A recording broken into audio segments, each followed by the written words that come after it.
here? Nice. What is up, people of the internet? Let's see here. Verify this is actually running.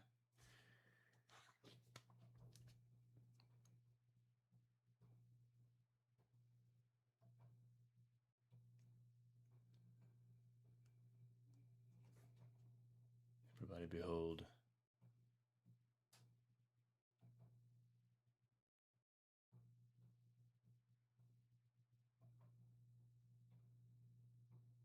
He's live now. It's happening. Huzzah.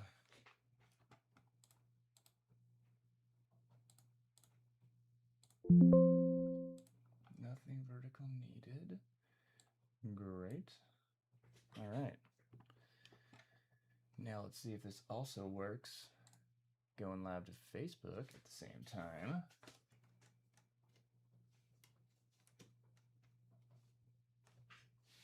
Is that one working?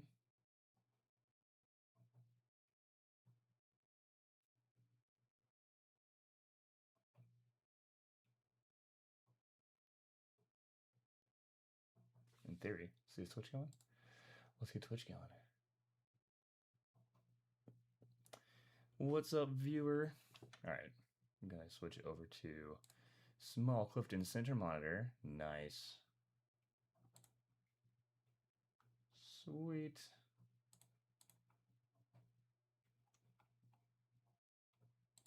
Oh, let's add a goal.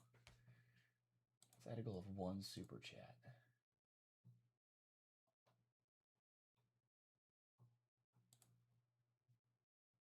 Oh, this is fascinating. Cute. All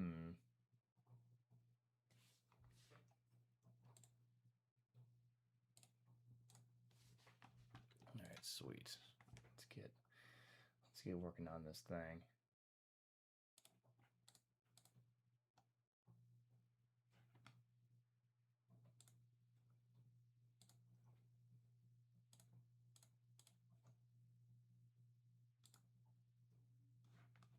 Hit.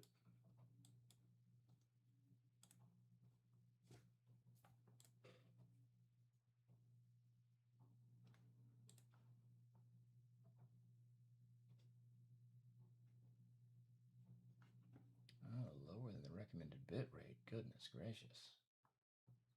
Well, we'll deal with that later on. Let me know, everybody, if the if this feed seems like super low res to you, or if the quality seems bad. Then I'll fiddle with the bit rate. But I feel like I did, you know, did a lot of research before this whole thing began. So we'll see if it's bueno or no. And I am definitely in need of getting some projects pulled up and updated on my reel. So we are going to ingest, don't change the project frame rate. We're going to ingest some finished stuff. And we're going to make a new reel today. In the meantime, if anybody's like, oh man, we want to see something in particular, let me know. All right, we're going to go 23.9.976. We love 23.976. Yes, change it.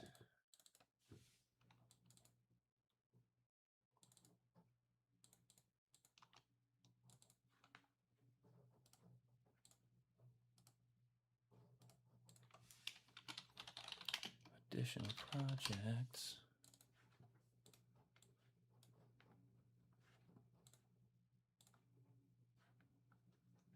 You know what? Give that.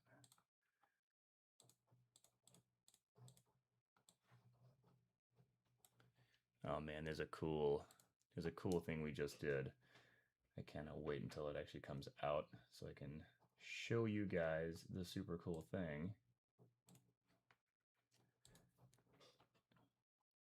Some visualizers we did for another band. It's very cool.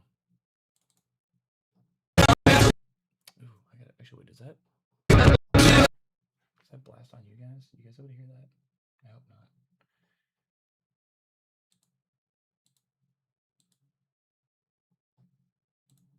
There we go. Yeah, there we go.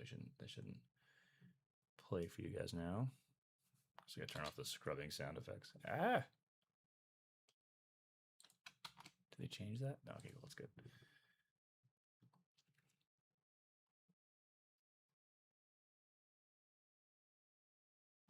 It's totally not streaming to Twitch. We should be streaming to Twitch. It's totally not streaming to Twitch. Why not? What's going on there?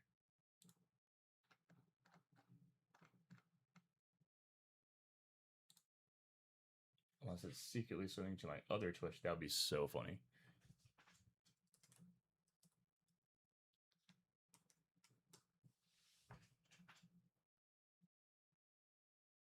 It's not. I guess we're just live on Facebook, live on YouTube today.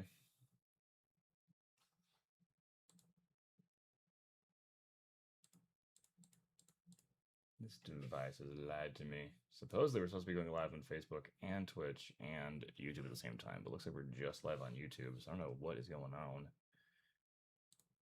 with this biz.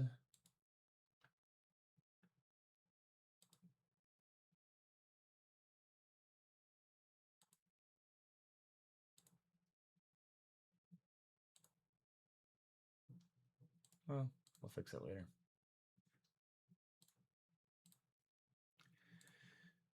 All right, let's get some projects up in here. Love this.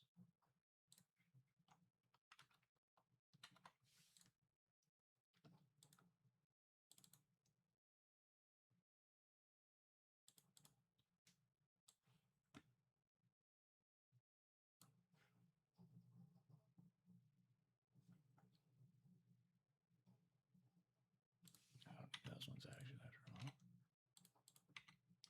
Get rid of the pen.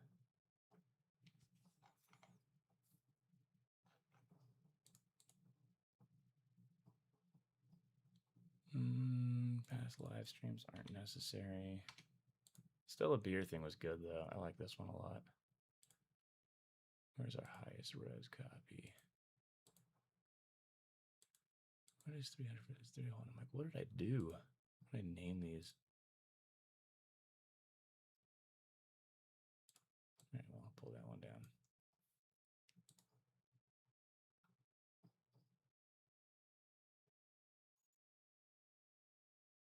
Liquid focus adds a shot. It's commercial work. Good lord. So such a Zuki project. It was fun though.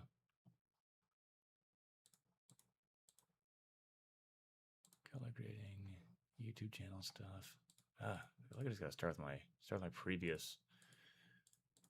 I'm just gonna get rid of these actually. I'll keep the Stella, but other than that.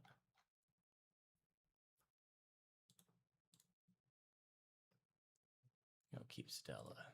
Stella. Get rid of that for now. Additional projects. Just gonna ditch all of these. All right. Got some good stuff in here though. That's a good one. More advertisements. Oncario's a good film to add. That's a stupid old sketch I shot and starred in. The Void is good. I like The Void. This is a fun short film. With the wonderful Trey Crowder. Oh. What's up, Ankit? Yeah, so good to see you. This is awesome. Ah, Ankit's here. Yes. Dude, how do I'm gonna give you like. I'm figuring out this whole live streaming thing, so I'm gonna figure out how to give you special props on the stream. This is awesome. Heck yeah, Ankit's here. I'm so happy. I'm just gonna pin this shot on the left side so I can keep an eye on it. Yeah, there we go.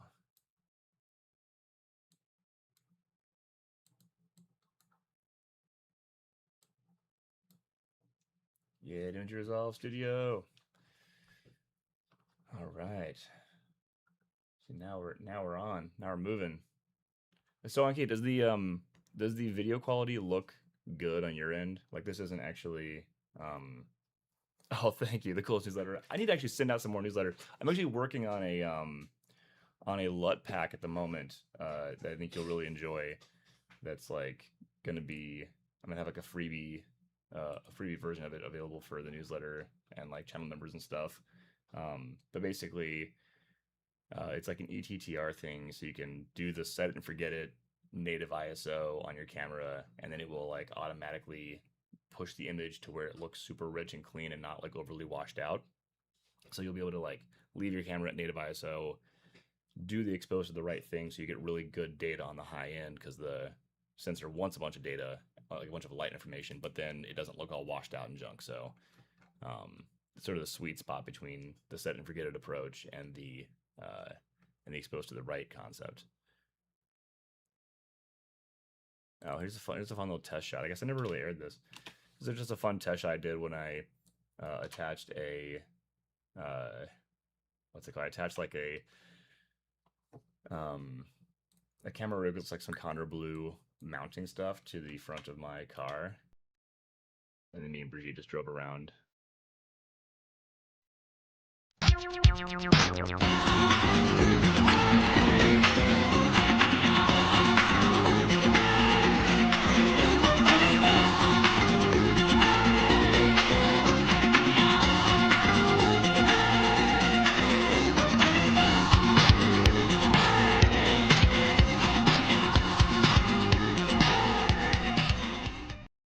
Super 10 test, but fun little moment. Also, yeah, let me know. Did any music actually play, or just like was I just sitting there quietly watching myself dance? Also, I'm glad to hear. Heck yes, sharpen a smartphone. That's the number one thing. If it's sharpen a smartphone, then I'm happy. It's at least that much. Oh yeah, I should include this. So you just have to pull a bunch of stuff down here. Or can move timelines. Timelines need to go in master. Oh, no music played. Okay, I'm gonna figure out how to get that to play for you guys. I'm gonna add audio output capture. Say yes to that. Let's go with this. We're gonna try that one more time and see. This is great. You're helping me verify this, Anki. You're like you're number one here, man. Yeah, yes, that's the autofocus lady. That is Brigitte Roca, the master musician and beautiful magic artist. Also my lovely wife. Okay, I'm gonna get it. I'm gonna get the audio to play for you. I believe I will anyway. Let's try this. Let's see here. Going just one more time.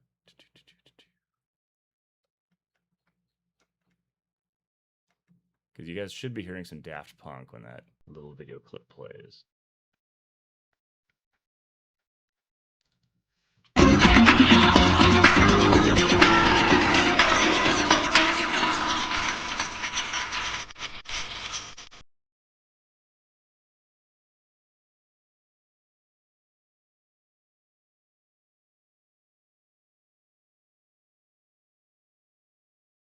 Fingers crossed that one actually played some Daft Punk for you. Let me know. Let me know in the chat. Also, yes, commas are important. The Oxford comma. It's like oh, great. All right. I'm gonna make a separate folder here that's gonna be like music videos, product commercials, and like films with an E. What are gonna be hipsters? Films. All right. So the rich girls have music videos. Fly like an Eagles music video stuff. This is just goofy stuff. I'm gonna make another bin called ETTR because it's just things I like. Just things I like. Why not? ETTR. This is a dashboard confessional. This is a like, how long is this thing? It's like an hour long like live performance music video thing that I shot for Dashboard Confessional. That was a cool one. Music videos, commercial stuff. In fact, here's another little featurette on Brigitte. Look at her. She's so pretty. Her art is so cool. How cool is this? So her freaking work, man. This is just her random sketching like a cool like metal elf with horns at a convention for somebody. And her mermaid work is so awesome. Look at her go. Anyway, this has just become the me talking about Brigitte section. Goofy sketch. There we go. It's an old DP reel. I'm gonna get another bin for that. Previous reel.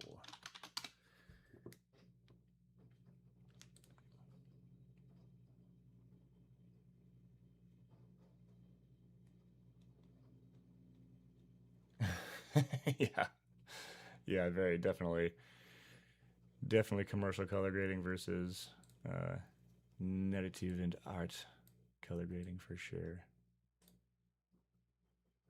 Oh, this is some goofy stuff in here that's like nonsense sketches. Y'all, like, anyone seeing this in real time is like, what is a project called Dick Punch? More music videos. I've shot so many music videos. Demonstrated. That one's such a cool one. This music video never went like live. I'm so glad I can talk about it though, because someone leaked it, which is great. So, you know, it's on the internet.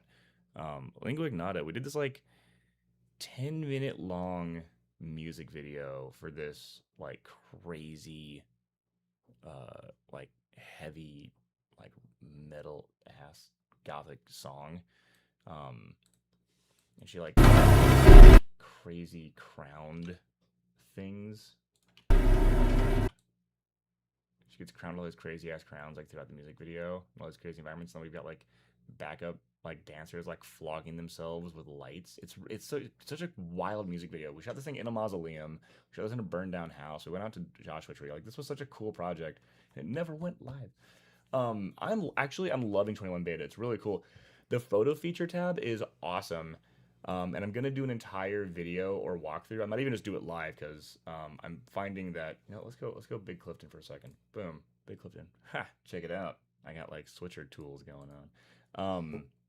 I'm actually gonna do an entire video on the photo editing tab inside of Resolve 21 because I have been like my last photo camera was a 5D Mark III, and basically since the Ursa Mini, where I had a client actually like book me to do a photo shoot with the Ursa Mini 4.6K, I've been using cinema cameras for my photography ever since. So like, everything I shoot is actually in like originally Cinema DNG, but now Blackmagic RAW. And I'll just shoot all of my photo projects as videos and then pull frames out. And I've been extracting them like in the color tab, extracting it as a TIFF, exporting it, then pulling it into Photoshop. But now with this awesome photo tab and the fact that you can just like hit the stills button, get a single frame BRAW file, pull that in directly here, I'm like gonna do a whole video about like using a cinema camera as your photo camera, because it's been my workflow for almost 10 years now, and this photo tab makes it so much easier. I'm super fired up, man. Absolutely obsessed. Totally worth you on that. Oh man, Ankit, editing music video is so much fun. Definitely do it. In fact, I feel like I should be making notes. I'm gonna grab a legal pad here and make some notes. Legal pad right here, within arm's reach. This thing. The best. All right, I'm gonna write a note down actually, because like, just in case anyone doesn't know, like best practices for music videos would be super cool. Splice a BRAW image out of BigRAW. Actually, yes. When you say BigRAW, do you mean like splice a single frame BRAW file out of a full BRAW video clip? Is that what you're asking? Like, how do you pull a BRAW frame out of a bigger clip? Because if that's what you're asking, I can show you how to do that right now. But if you mean a way to like transcode a different raw video, like a red raw or something, into a BRAW, that is not a possibility. Okay, yeah, well, let me show you. I'll do that right now for you, man. Yeah, let me pull a BRAW clip in. because I have tons of those. And then I'll show you how to do that, right? I'll show you how to do that right now on the live. This is why I'm doing this. I'm doing this for you. This is perfect. That's a great question. All right, let's go into active. Let's pull up. In fact, I have some great clips for this LUT project I'm working on. And I'll just show you this right now.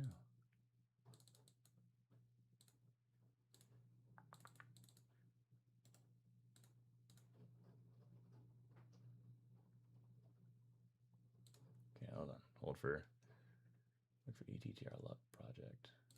What you can't see is me like navigating my my hard drive over here. Footage. Is this the one? This is the one. I have a beautiful image of a lovely lady. You might be able to guess who it is. Sample for BRAW grab. Okay, let's go into here. And let's grab a bunch of these lovely clips of Brigitte enjoying some coffee.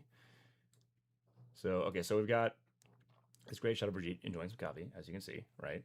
So pull that into our editing tab, and let's say this moment right there. We're like, we love this shot. This is the one, right? We want to grab this as a single BRAW frame. So what we do, so you go into color, click on this guy right here, and then under our, as long as this is Blackmagic RAW, right, we actually can go into the Camera Raw tab down here, and then right here, bottom left, export frame.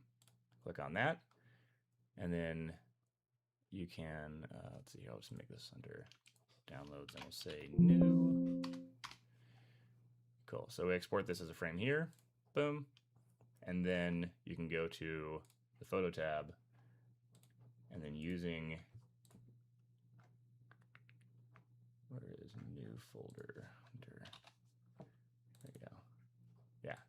So then you can just drag and drop, I believe. Yep, right in there. So there you go. So when you do that, it actually keeps the whole thing raw.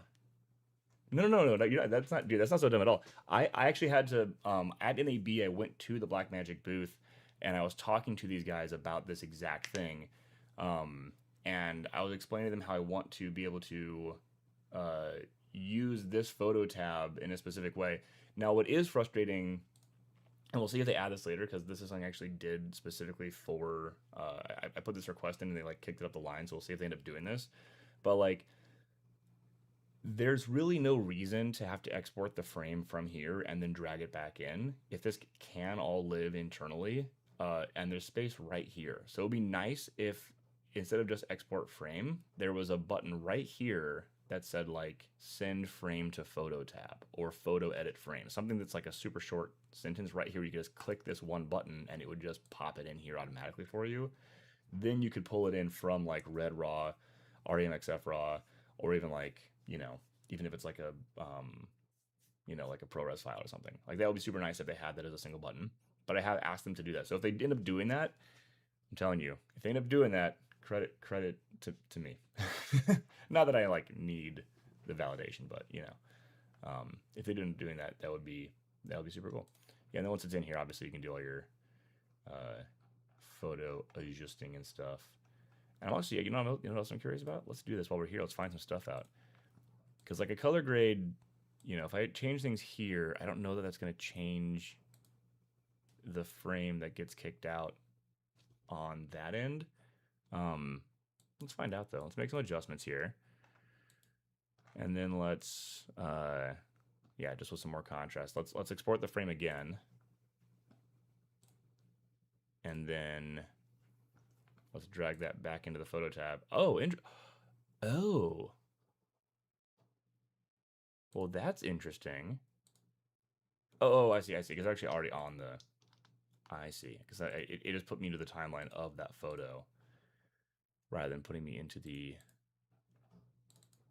original. Oh, that put me, okay. Sorry, I'm gonna jump this back here. Let's get rid of this photo album.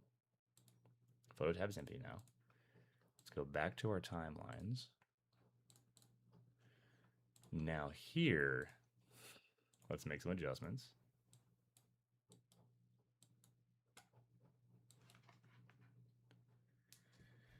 We have rejected a bunch of Photoshop opportunities because. Oh yeah.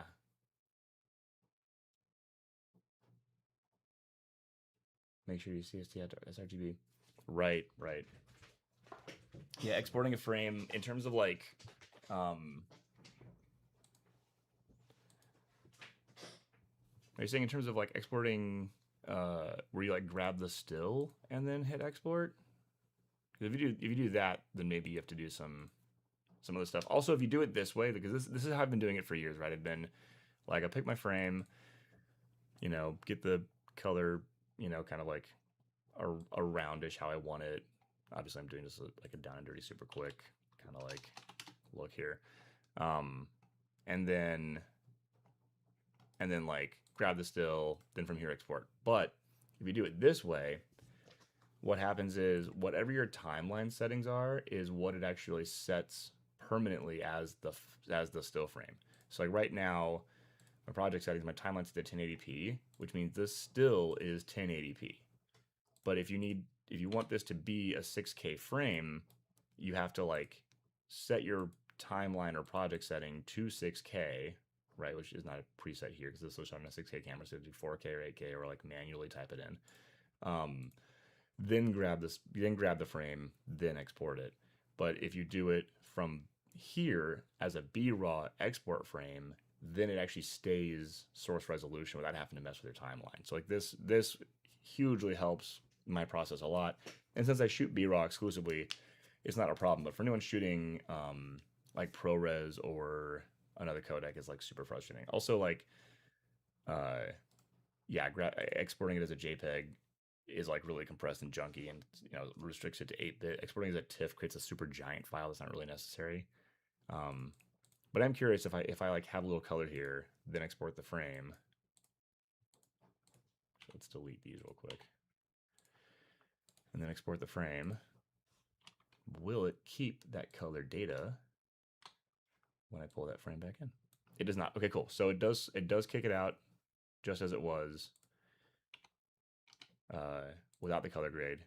Follow-up question, as long as we're here and testing things, will it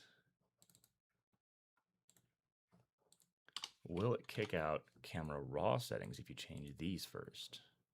So like, let's say we go more contrast and a higher midpoint, and then more stronger highlight roll off, and whatever, some more warm it up a little bit and give it some use video black level. Why not? This is just obviously we're going crazy here, but okay, now let's export the frame.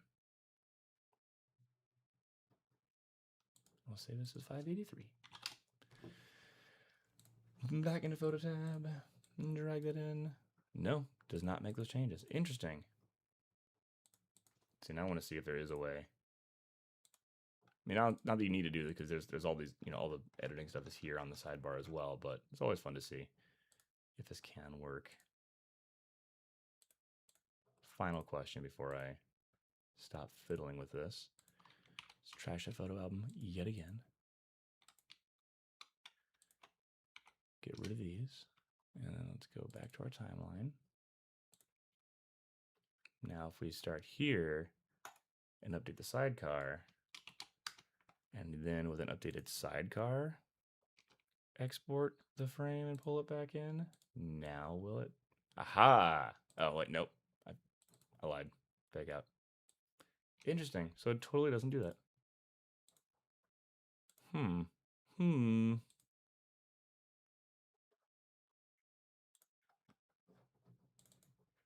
Very well, noted. Yeah, so basically, if you're going to export the frame, it's just going to export it exactly as it was, basically with just the Blackmagic design, gamma and all that. Like basically the default settings is how it's going to kick it out. Yeah, I would have thought it'd be sidecar. Maybe if you copy and paste the sidecar. I mean, realistically, at that point, it's enough extra steps. You may as well just kind of, export the frame, drag it back into the photo tab, and then edit from over there. But my favorite. Oh, why is this like crazy? Reset. But yeah, my favorite thing about this is So revert.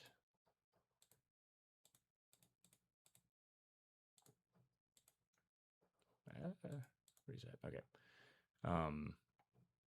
Yeah, let's export the frame yet again.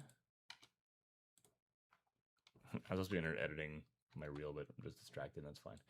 But yeah, I think my favorite feature here. Let's do a little adjustment here. Do we have yeah, bring the highlights down. Give us a little more mid-tone details. Give us some saturation. I do like that you can just go into the color wheels too. Like you can do both. So we can cool off our shadows, remove our midtones, bring it up a little higher here, a little more high soft. And then if I go back to photo tab, those edits are still there. But yeah, my favorite thing about this, this freaking tool, which I am so glad is here now, which is the focus thing. Not shift blur, where is it? Must find. Cine Focus. This tool is so freaking cool. Have you seen this thing yet, man? Have you played with this? The ability to like change where the focus in the shot is based on information it just like perceives within the file. This is like the coolest. Oh my gosh, it's the coolest thing. It's like it's not perfect by any means, right? And obviously, you know, there's better and enhanced, which will make it look like much more believable. But man, it is a lifesaver. I 100% used it for my my interview that I shot with William Helmuth. Everything at that was basically shot like close angle, like close up, super wide angle lenses on some Blackmagic cameras at NAB, and there was, you know, we're holding the microphones. There's tons of background noise, so like I use the audio, the voice isolation tool in the audio, and I also used the what's it called, the Cine Focus thing to like just throw the background a little bit out of focus, all the people moving around, it's super distracting, and then like isolating our voices and adding a little bit of richness back. Just total game changer. Those tools made an interview that was otherwise in a noisy, loud, distracting environment look much better. So yeah, between Cine Focus and vocal isolation, doing interviews like on site in the field is so much nicer. It's so much nicer. Oh, this is nice.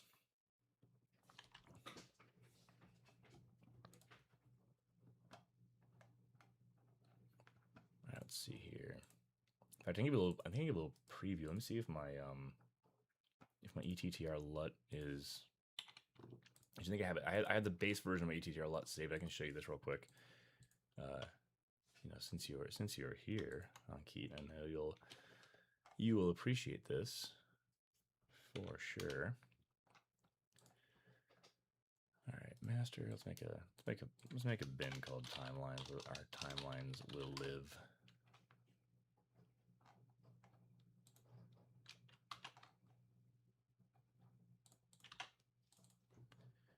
All right, let's get rid of these for a sec, and then let's go into.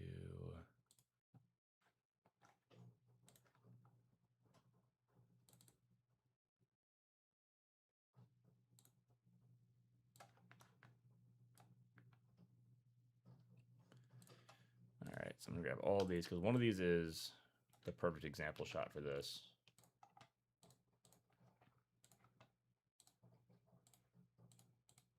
Reset, update sidecar, project, clip, hash shot, 3200. Oh no, I updated the sidecar. What have I done? Revert? No. So I have to find this file real quick and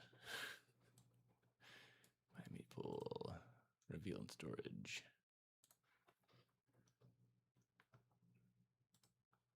Open file location. There we go. Rid of that sidecar. All right. Back to color. And then reset. think. Nope. Okay, let's use these settings. Oh man, really? Hold on. I can make this work, man. Use settings. There we go. There we go. Okay, cool. Now we're back. So one of these is, I hear good. This is the proper one. Both of these are the proper ones.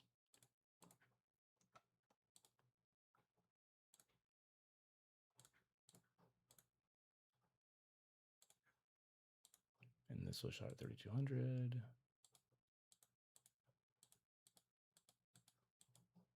And this was shot at, okay, great. So let's show you this super cool thing I did. Okay, so this was shot at one of the natives, and as we can see, if we start pulling down information and stretching stuff out,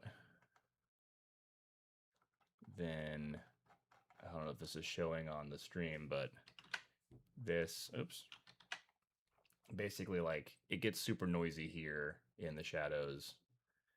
Everybody tries the ravioli. Everyone tries ETTR. I love that. Everybody tries the ravioli. That's great. I'm gonna say that's what it officially means. But yeah, people will like set it and forget it at a native ISO, and then they'll start to just like make the exposure work, right?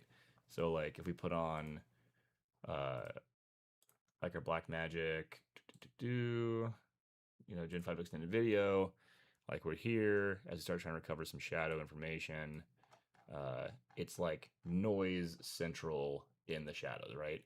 Versus if we expose to the right, so now we've got the same exposure exposed to the right. Now we throw on my Clifton LUTs. Where we at? Clifton LUTs. We got Gen 5 ETTR. Bam. Now we have a much.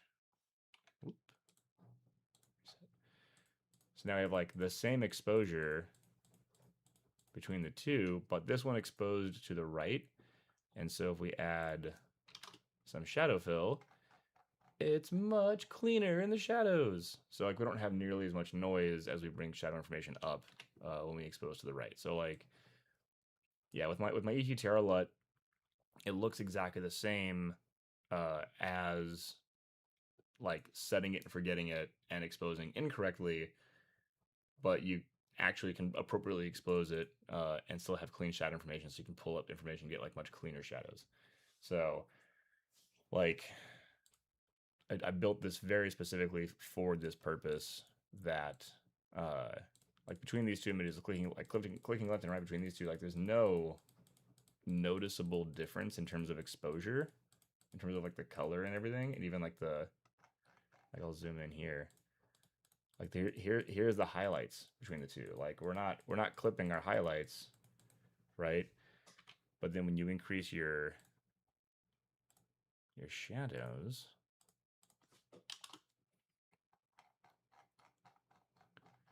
Noise Town USA, I'll bump that up even more. Let's go 75 here. So like chunky noise, not chunky noise. Chunky noise, not chunky noise. So like literally the difference in the noise is astronomical between exposing to the right and not exposing to the right, but literally this is just like using the LUT for previewing on set so that you don't accidentally underexpose. Yeah. Yeah, you won't kill your CPU doing noise reduction. Of course, if you are concerned about noise, and like even with the ETTR, like this is way less noise. So if you do want to do noise reduction, you can still do noise reduction, and it will be less CPU intensive, and it will make your image like way less mushy. So like this is obviously an extreme, example of like getting this stuff to be a certain way.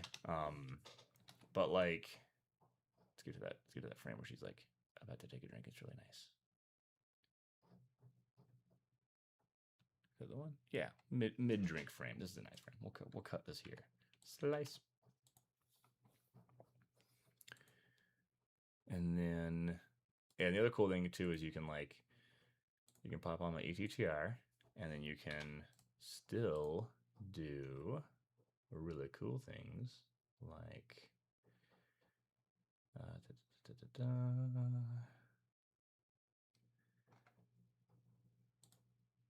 like a Fuji Rec 709. Yeah, you can basically drop on other LUTs that will give you like film stock looks and stuff. And I'm actually gonna make a bunch of combined ETTR LUTs that also emulate film stock. So it'll be like an ETTR film stock LUT so that you can expose properly to the right with the look already applied. Because most of these like film stock LUTs are designed not for exposing to the right, but just literally just straight up dropping them on like, you know, middle exposed images. Not too concerned with noise, raw kind of environment. Yeah. Oh, interesting. Oh, so you just do noise reduction by default. See, that I'm super interested in that. I think that a video about how to do like I have a 4090 in this computer. It's a good computer, but still, I mean, active noise reduction on every shot becomes like resource intensive. And sometimes I wish I always got to color grade my own stuff, but sometimes I don't. And it drives me crazy when like people just botch color grading the projects that I've done. But anyway, let's see here. Kind of interesting. Yeah, absolutely. Yeah, especially if you're on a laptop, it won't make your computer sound like it's trying to like your laptop's trying to achieve liftoff with the fans just going absolutely crazy. So definitely, definitely a goal to not have that happen. Anyway, oh no, I don't need these. Get out of here. All right, back to organizing some stuff so I can make this lovely reel I'm working on today. Downer music video. This is a fun music video. Maybe I'll use it for something. Oh, I have so many copies of this one. Why not?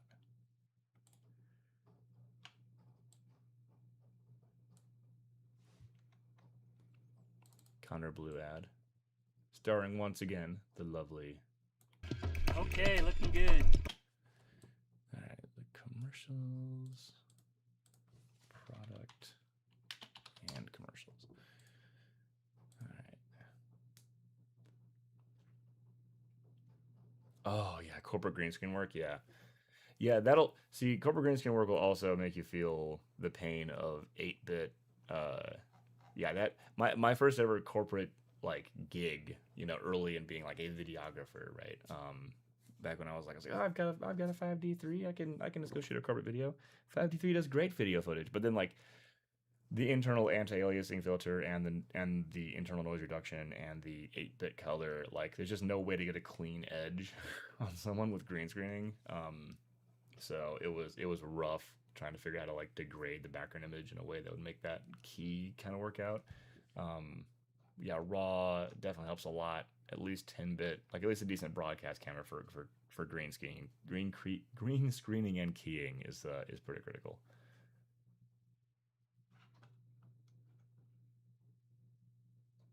Yeah. Yep. Attainment. I feel that the time burned on that is rough.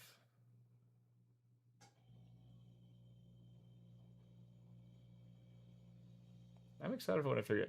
At some point, I'm going to figure out how to go live on a bunch of places at once. By the way, I had this downloaded thing for OBS. It's supposed to be letting me go live on like Facebook and Twitch at the same time, but it's just YouTube right now, which is fine.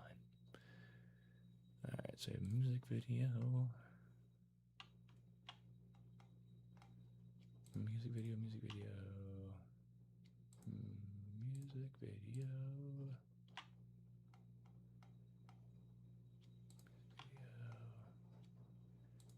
Music videos.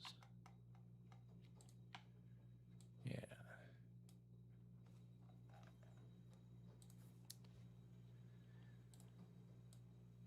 Etc. Commercial.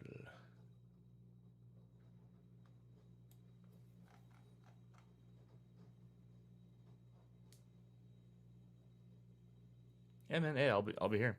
Thanks for popping in and chatting for a minute. Okay, super cool to hear from you. And there will be another email coming soon. The newsletter's not dead. I promise.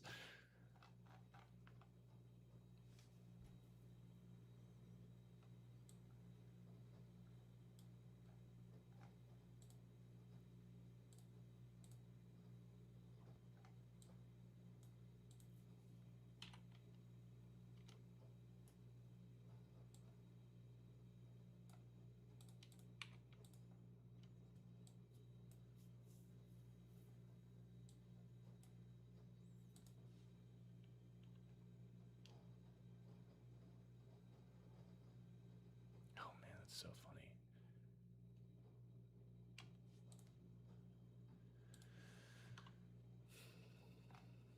There's no way putting is making it into this thing.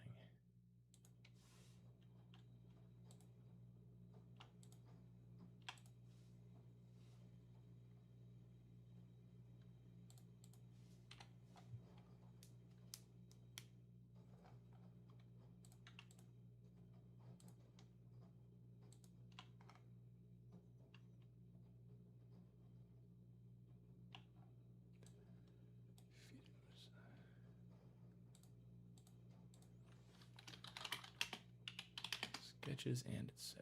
We'll call it. All right, morning motivation. Boom, boom, boom. Stupid shotgun, lots of prayers. Etc. And then this is short films. All right.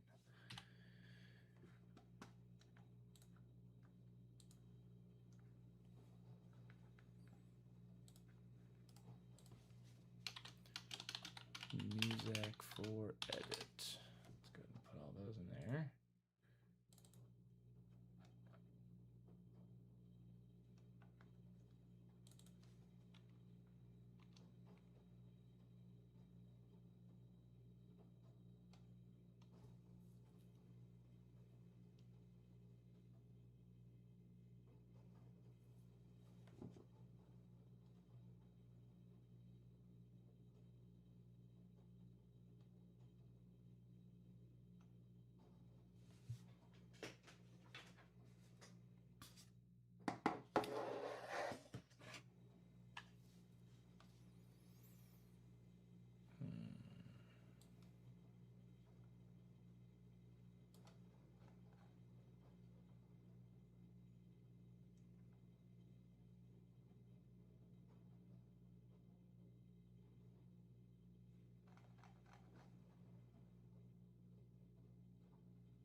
Man, I so want to make this the song.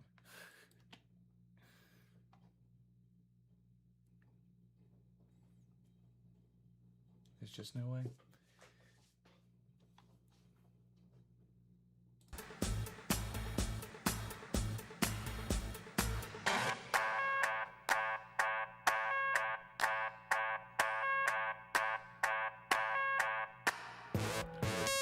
too many people though. Let's find a different zone.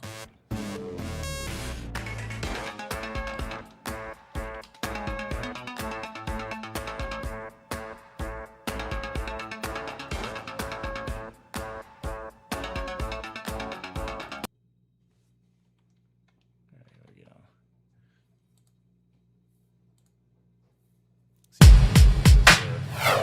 Stream shaken down by playing really cool music that I'm trying to edit to. I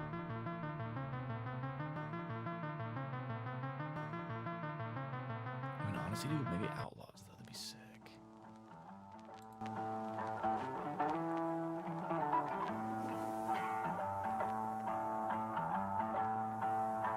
Maybe Outlaws.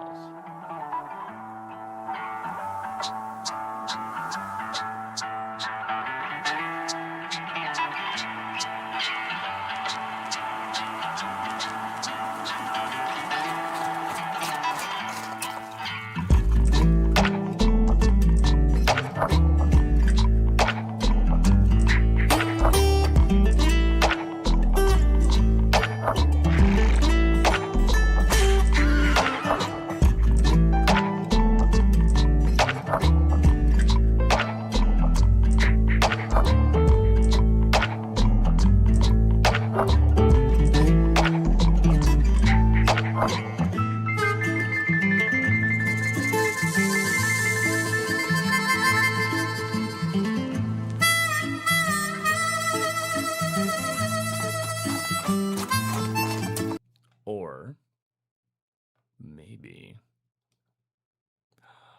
I should do freaking. No, I think I know what I want to do.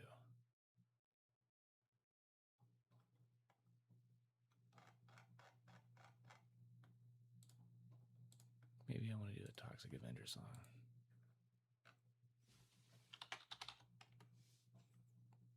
Maybe this one.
for a minute there.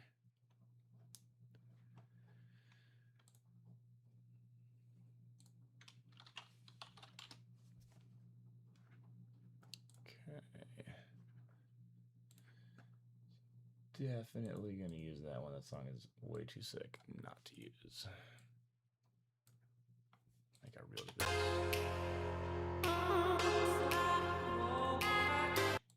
Sweet.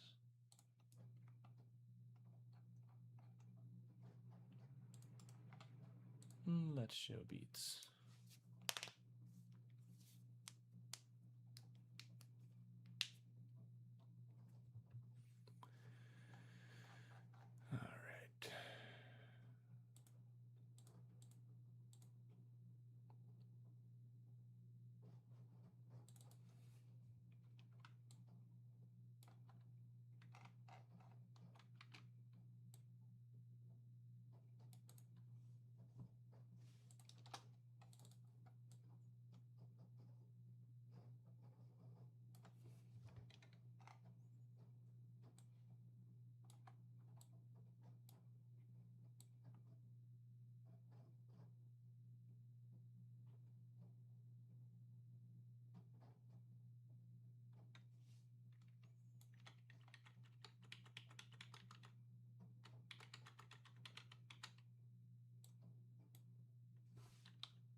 Just the right clip speed. Go 135. Pretty close.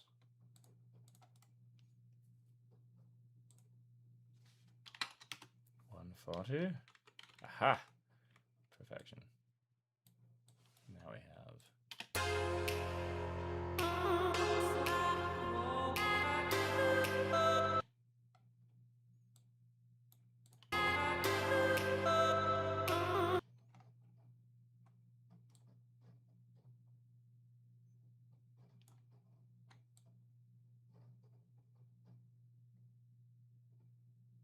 Ooh, that'll be fun.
right, if we kill that for a minute, what if we just got a big Clifton here? You guys can just look at me. You know what? Pop in the. Oh, what did you miss? Hey, well, you're back. This is great. Well, then I won't go back to. I'll just go back to. I'll go back to small Clifton here. I'm just working on this, getting my initial stuff for the new reel setup. So we'll be doing a little intro section. If I go full screen, nice.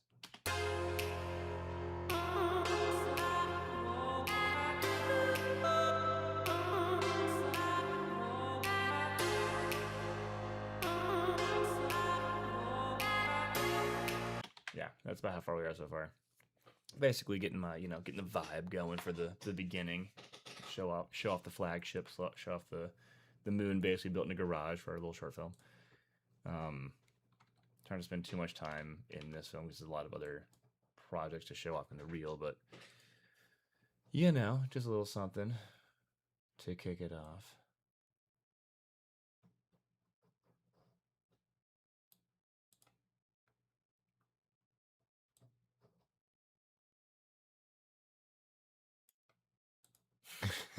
Prometheus. Nice.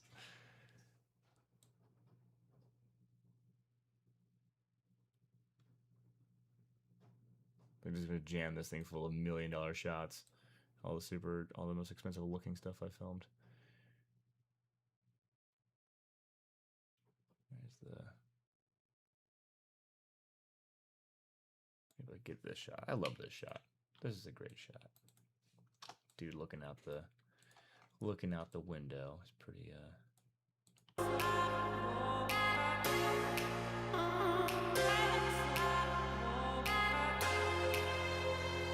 Oh yeah, that's the sound. I wanna right off that. Where does that sound start? Right here. I want that to be the moment that his face starts to enter the sun. A moment later. Right there, maybe? Yeah.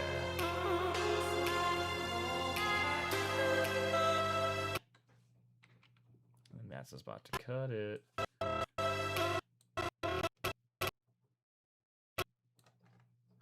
Yeah, man, Ad Astra. Honestly, dude, like Ad Astra, and like the original Alien and the movie Moon.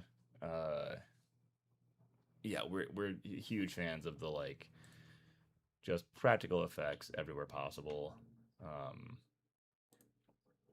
Definitely our jam. This movie has no. There's no green screen anywhere in this movie, by the way. So this is all built practical effects with some digital set extension.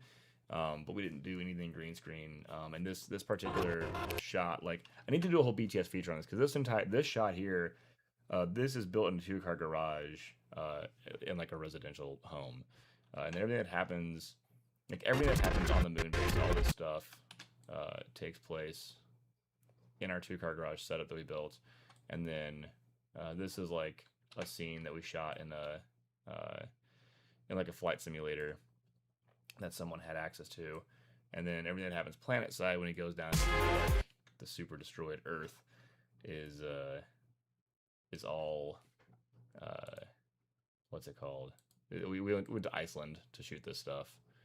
Basically, the crew all just shared a tiny little apartment that we were renting to do all this stuff. So it was a fun project. But yeah, fully practical effects. And this is there's some, we didn't actually set fire to the crashed airplane at the Black Sand Desert. And we did have to shoot around tourists that were also there for this. So there's a little VFX added here for this stuff. But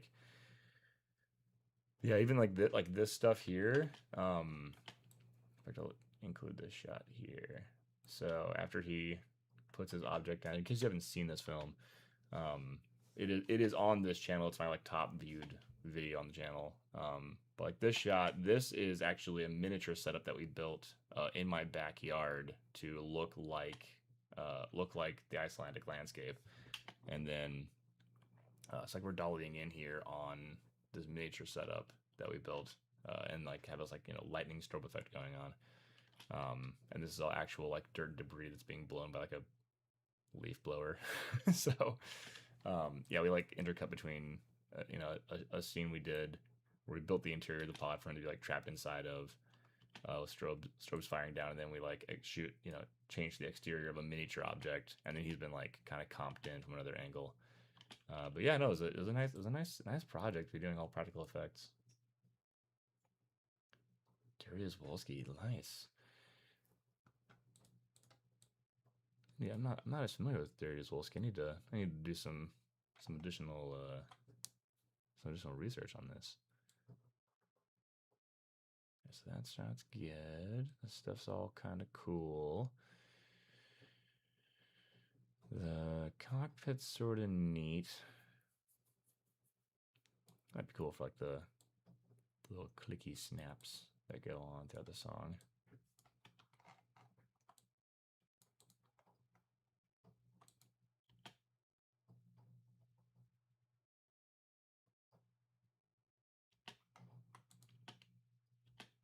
Yeah, right here's where I want this one to start. So it'll be like,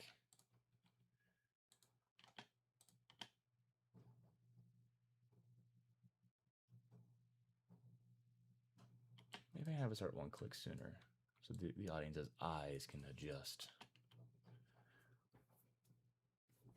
Oh, there's no click there? Click here, though.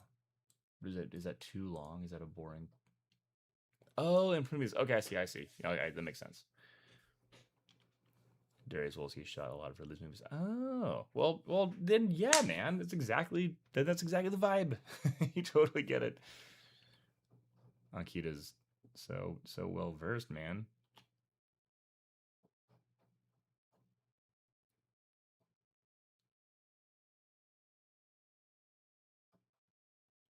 All right, so I definitely wanted to click out sooner. Maybe about that. Yeah, I need this to. I need to say it. Kill my darlings. We'll let it start here.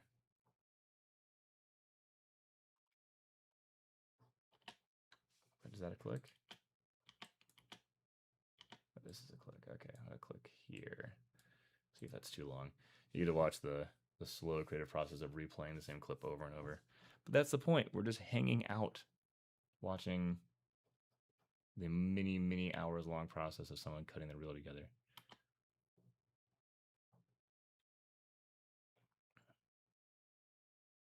Yeah, nice. Okay, that'll do. It's a 5-second shot. Maybe it's not necessary. Rise and maybe just do it on this click. Maybe just let it rise and then click away. You know, make this a 3 seconds is plenty long. We're getting, you know, the reels at the beginning. Getting the vibes.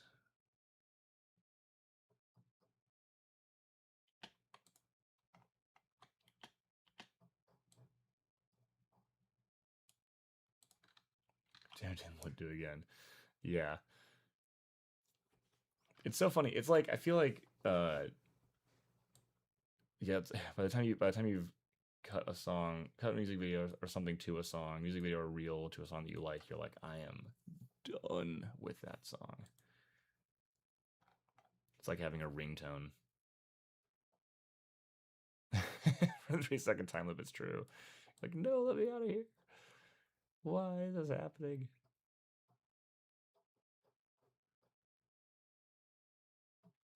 Oh, maybe I'll foreshadow. How many clicks do I have? 2 clicks. Maybe I'll foreshadow a couple of. I'll have a couple of moments here.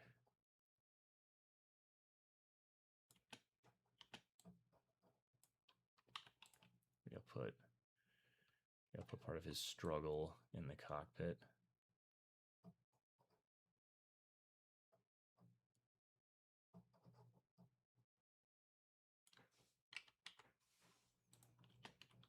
Some of this stuff. Bam.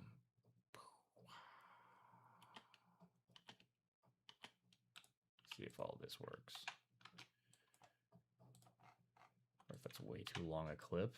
It's probably too long a clip.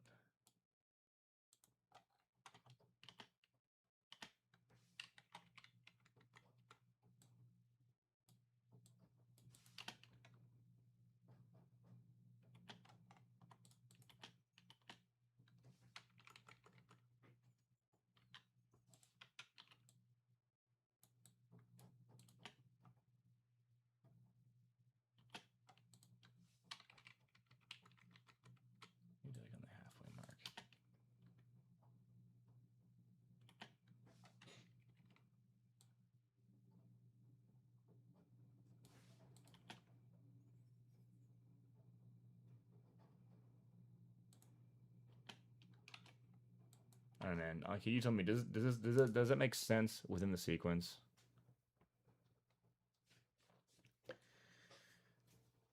This is what generative VS will never get. The angle. It's true. Yeah. I was actually I was doing some techniques with like feedback loops in a projector the other day, which is something I'm going to do for a music video upcoming, and I like was thinking about how complex it would be for AI to make like a generative feedback loop image that like scales within itself over and over. Because like if you know, like if we tried to do, oh wait, hold on, let me see, create a, I don't have an example here, but I will have an example soon because I'm actually doing some testing. But like if AI tried to make a generative like feedback loop within itself, it would the iterations would fall apart so quickly. So I actually might make some videos that are like just basically like this would destroy an entire data center trying to make this. But like I was thinking about the process of creation and the trial and error, and as I was thinking about it, I was like, man, I don't think I would be interested in AI emulating the end result of something that would be so like layered with imperfections that then like a human would harness, because it's more about the process of finding it, like tearing your hair out and being like, this is driving me crazy, how do I fix this? Like that process, I wouldn't want to outsource that process, and I wouldn't be interested in like an automatic AI generated end result either. I will say that with AI being, increasingly arguably self-aware, I am curious about what the like hair pulling out frustration experience of trying to create something like for the AI is like. I wonder what the AI's like creative internal self-aware process is like. Like that would be an interesting thing, like to say like AI make art about itself rather than AI make emulations of human art. I think that would be an interesting concept for sure. But I think that like, yeah, technical workflows, like things that speed shit up, why not? I mean, it's a word guessing machine. Let it guess words. It's like a calculator, but for sentences. Sure. But not as generative. Agreed. Yeah, not a generative entertainment creator. I couldn't agree with you more on Keith. I think that I definitely fully agree with that. Frenetic storytelling based on limited compilation. Okay, cool, awesome. Okay, then let's go back to that. This is great. This is great feedback. Let's do this. All right, cool. So I'm gonna play the first 21 seconds. Keith, you tell me if this works within the context. I'll play the audio for you too. Shitty prompts are just like make a cool image. I agree. I know it's crazy. Let's even add a little black and white fade in here. Might be kind of cool. For the yeah. All right. You tell me if this works the first 15 seconds.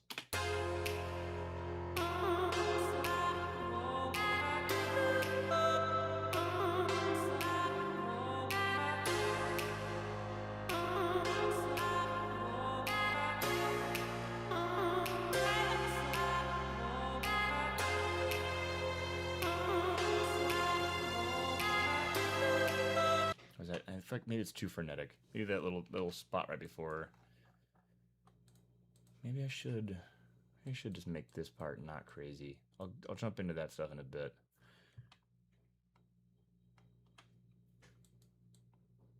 Sometimes it takes showing it to a person. What if it does start?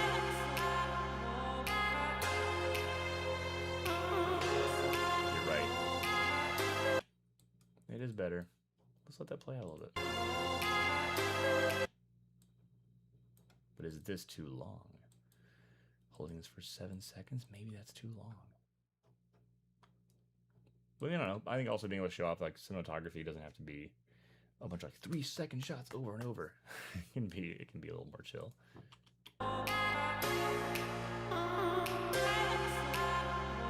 Yeah, okay, let's put something else calm here in this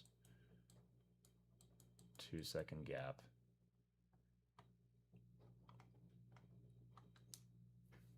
like Ghost Purple needs more crazy editing, cutting it back to the Oh, okay. Yeah.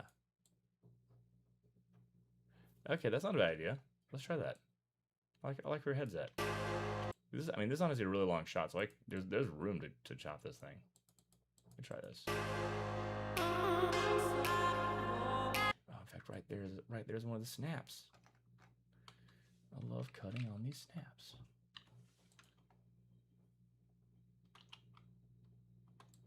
So maybe we do something like this.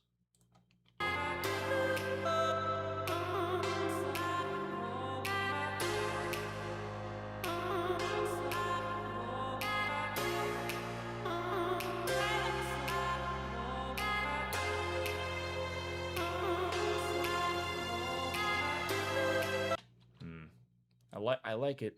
Maybe I'm thinking maybe we're spending a lot of time with this dude in the room. The reel's got to like grab someone the first 30 seconds.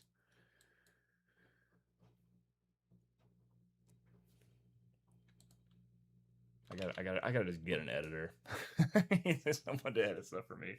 I shoot stuff so well, but editing is such a slog. That's everyone's gripe. Everybody wants to just shoot tons of footage and not have to edit anything. That's the dream, man. I gotta find someone who loves editing. A sliver of the first white in the middle.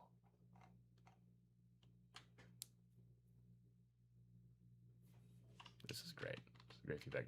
It's a collaborative editing process. Okay.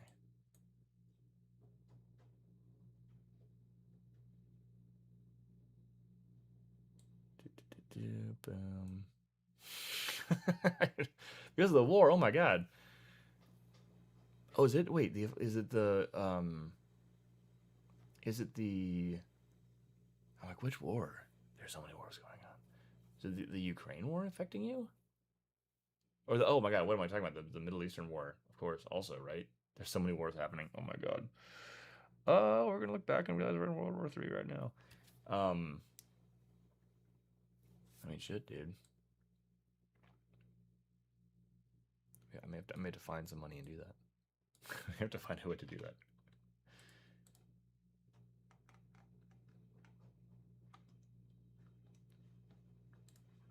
In Dubai currently.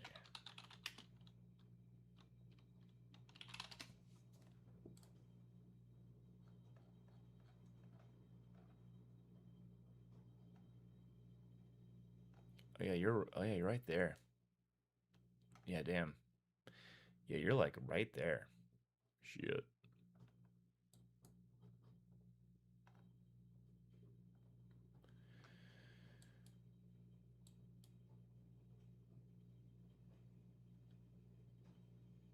Looking at a map.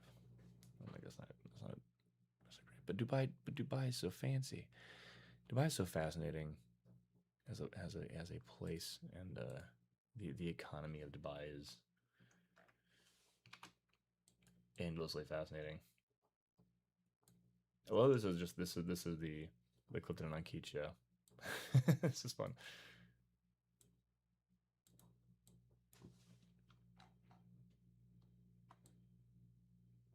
Taking a poll here with you, Ankit. How do you feel about reels that like revisit the same property over and over throughout the reel? Because I always feel like I want to, like I always want to see like a condensed section of a project, and then see like another project, and then like see another project, versus people being like, here's some shots from this thing. It's like 5 projects that are just kind of like spliced between them all. I always want to be like, okay, we saw that project, move on to the next one.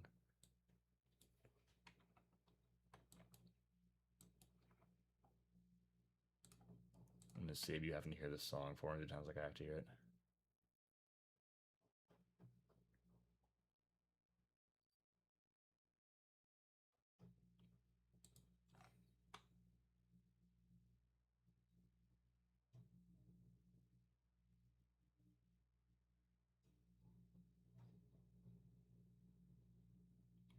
I feel like I can just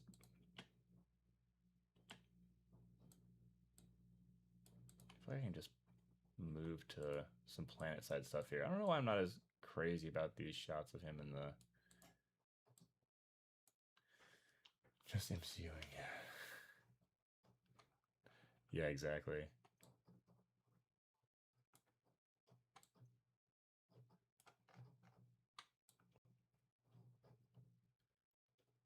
Like 30 seconds in the moon base. Well, 22 seconds in the moon base. Maybe that's not too much. Let's just go straight. Let's go straight to the planet now. Let's get on the planet.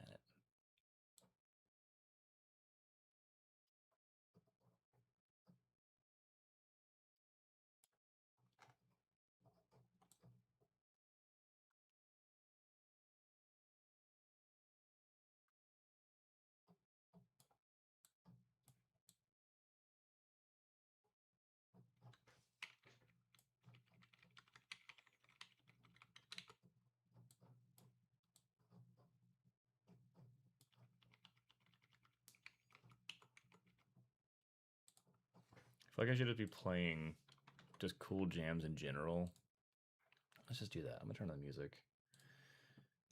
I'm gonna mute the audio in this program. I'm just gonna like make selects and play some cool jams, and y'all can just whoa.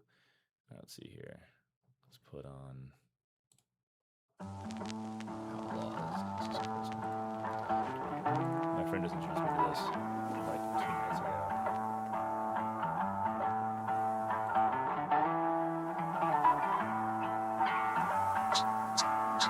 Oh man, No Man's Sky.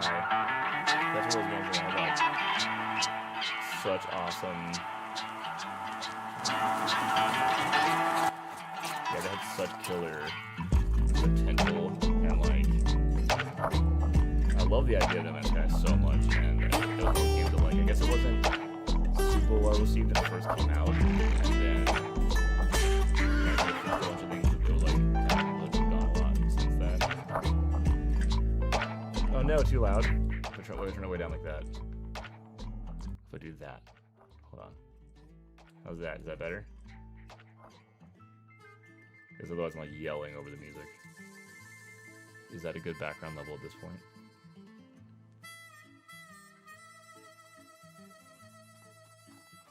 Very low in the mix, I hope.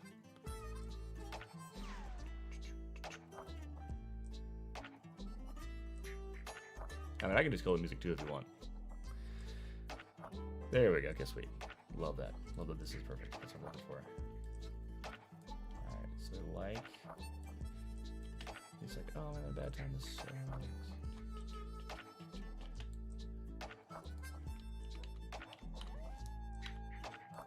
I love that term, a music bed. Couldn't agree more. Alright, I'll revisit these other shots later if I need to. Let's just get a collection of.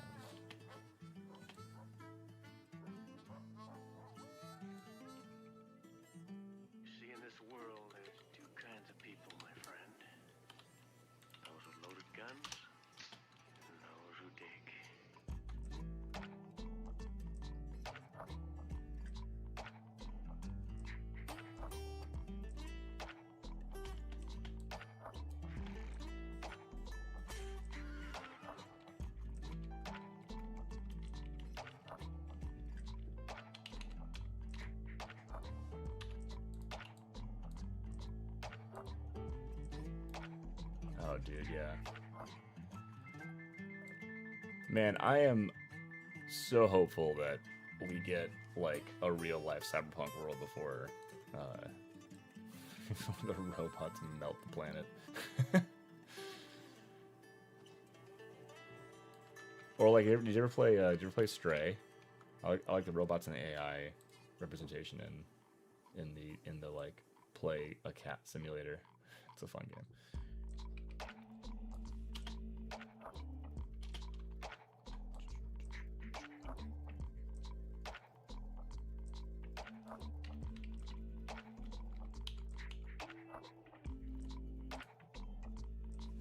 So this film was graded so dark for like theater play, where you'd be like in a dark room specifically.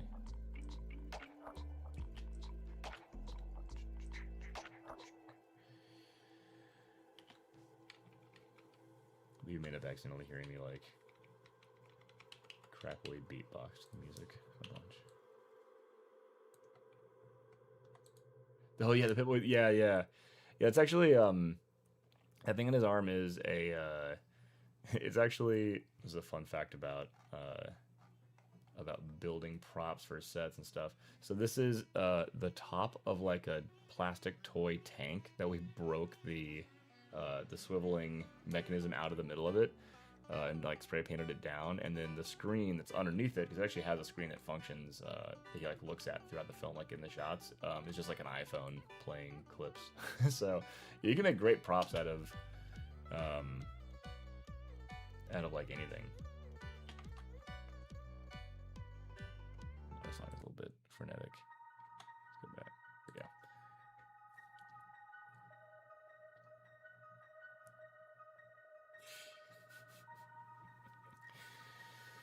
Yeah. Ultra capitalism. Supposedly it will collapse under its own weight at a certain point. Unless we figure out how to... Cool, right? Alright,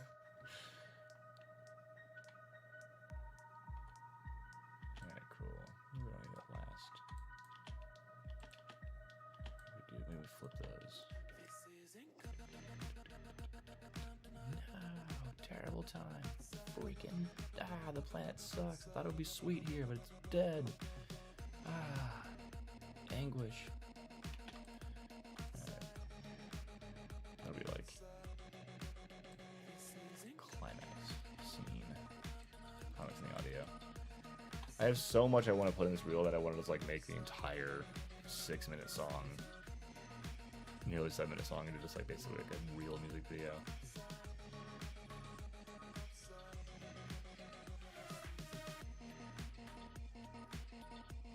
I mean, yeah, Android wear custom. Yeah, honestly, dude, that'd be sick. Oh, thank you, Loftikos. Hello. Yes. More. If I could behold big Clifton, full screen, small Clifton, and no Clifton, but I'm just going to be covering up the waveform most of the time, which is fine.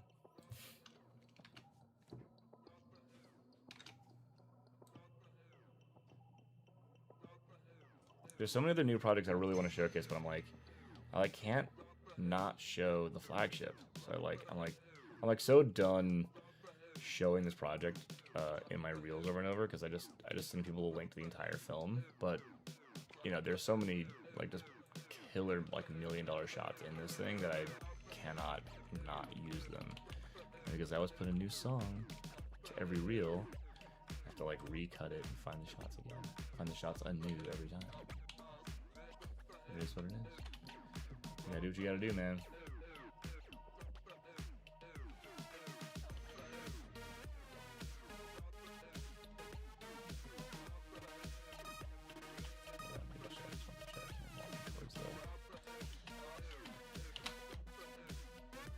Death Stranding Beach, yeah.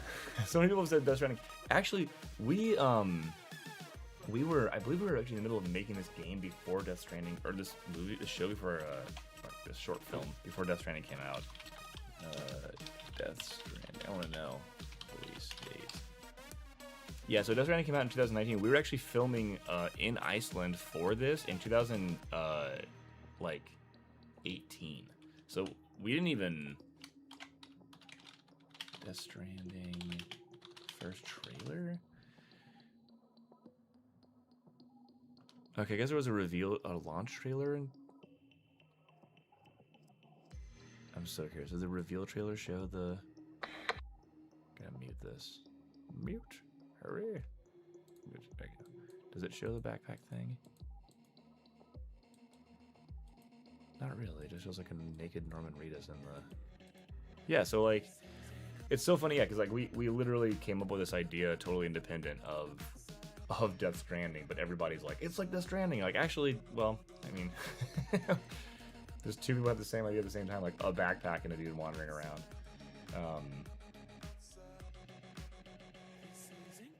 The real Kojimas with the clip in the middle on the way.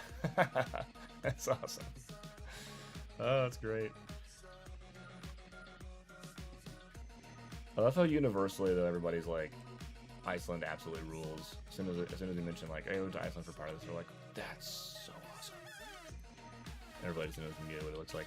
This this section of the film too, where he's walking like these geothermals were like super hardcore.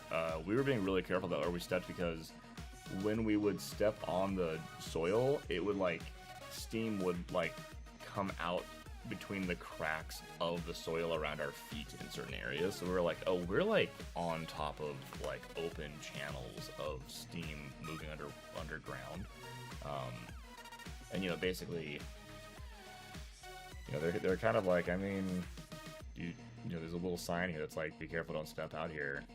And then if a tourist falls in a steam jet and dies, it's kind of like on us. Yeah, because Iceland doesn't have quite the same. They're not quite as stressed about. You know, it's like in America, you can put signs everywhere that's like, don't step here, you'll die. And if someone steps there and dies, they'll still get sued. So like, on top of the signage, you have to have like all these like barriers and like guards to stop American tourists from falling into holes. But Iceland is just like, I mean, you're an adult. don't fall in the hole. So yeah, we were definitely a little bit playing with fire out there. Friends, a bit of the Kojima. Nice. Yeah. Yeah, I mean it's free. It's free. You know, free like perceptual marketing. People see this thing and they immediately think about that game, which is awesome, because definitely people have like a positive feeling about it. They like it. They're like, oh yeah, this is like that thing.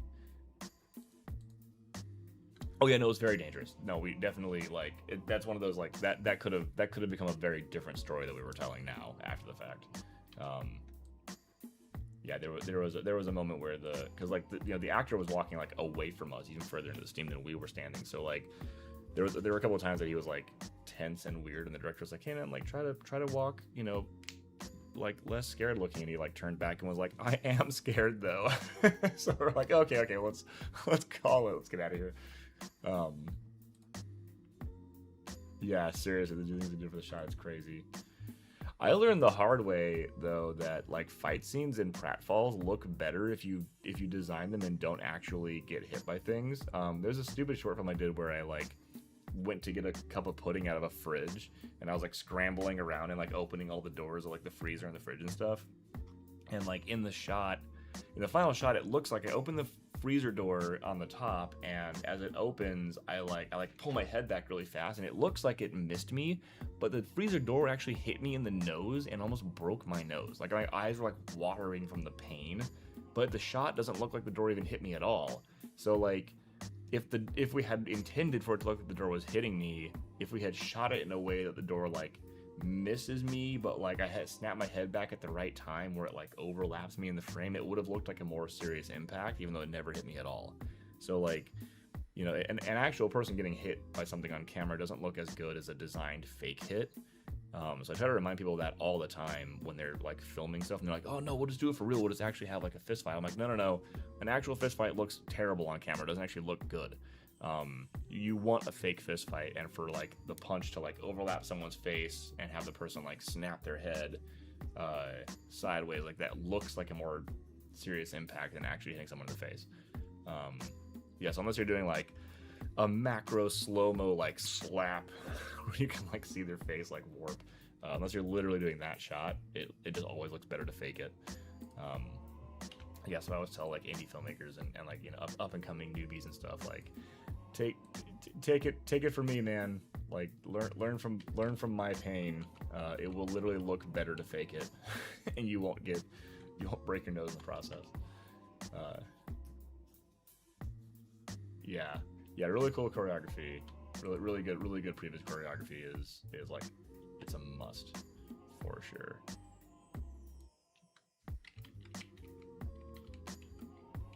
Yeah, agreed.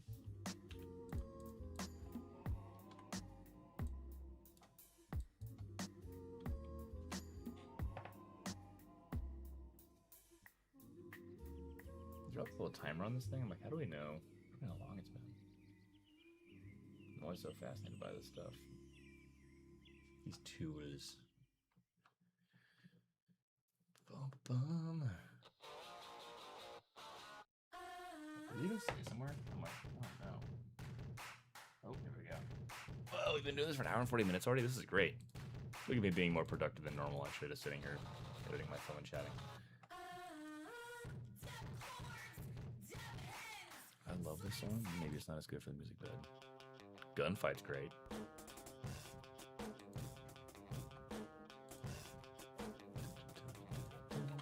Alright, so...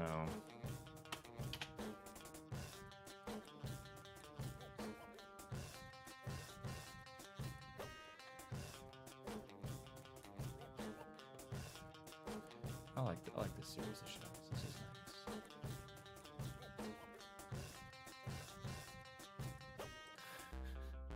I'm gonna dance and unprepared, it's true.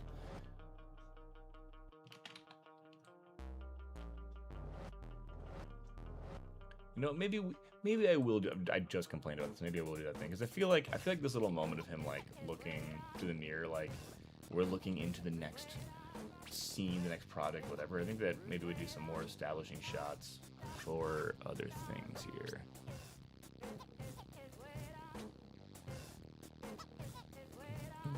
Yeah, we go for some commercial work now. How jarring would it be to see this dude like starting in a space station and straight into Stella Artois? Beer shot. That'd be hilarious. I want to see that when I pause this music and play the actual music in here.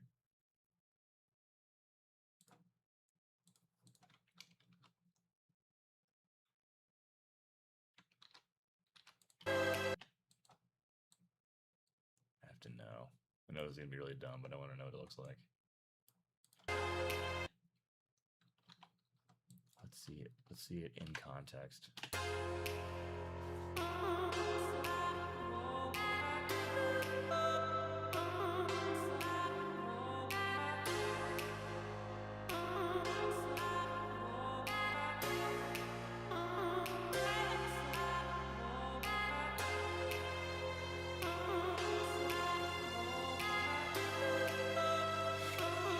Yes! I don't know why I love that so much.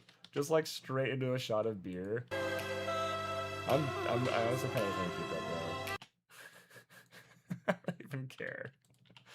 This is like a visual joke for me. Maybe I'll flip these two shots, but that is, oh, that's like too funny. Maybe I won't flip the shot because it comes back to it. Yeah, exactly. It's like his dream. It's like we were trapped on a desert island and you're like, oh, I really wish I could have a hamburger and some ice cream. Now he's like looking out like, all I want is a Stella Artois. Oh, did you think I was actually playing an ad? When an ad happened? Also, yeah, dude, man, shooting a flash mob in 2012, man, I was just thinking about that. Flash mobs just kind of died all at once. What an awkward thing that happened in history.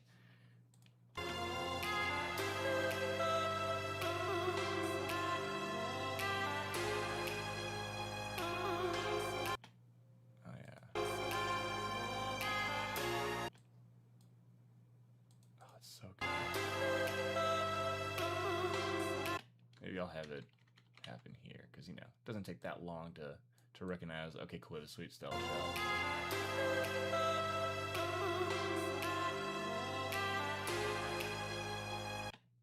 And this is another click here.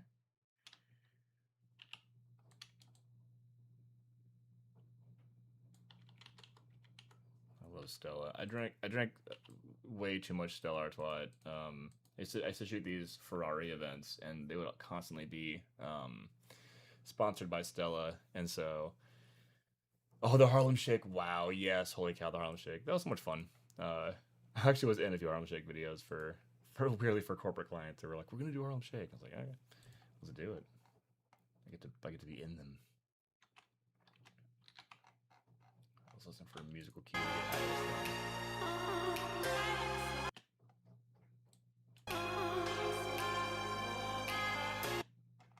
And then maybe I'll use that rising sound to get us out of Stella and into something Oh, so I think the Stella is a nice transition. So because like he's in space, he's in a moon base. He looks out into space, and then it's like we have this darkness in the in the background here. So maybe that is our. I also want to put a Starry Night back here just for the sake of messing with people. But yeah, that definitely gets us into the world of some product shots. Speaking of which, I have more stuff that I shot. I shot things for. I did a couple of commercials. Let's look up this. Look up this Boom Boom ad.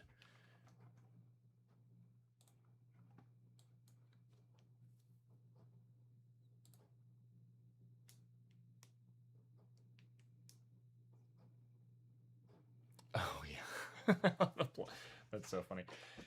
Yeah, I'm still such a weenie when it comes to beer. There are some beers I like, but I can't do the like handlebar mustache hipster hoppy beer that just tastes like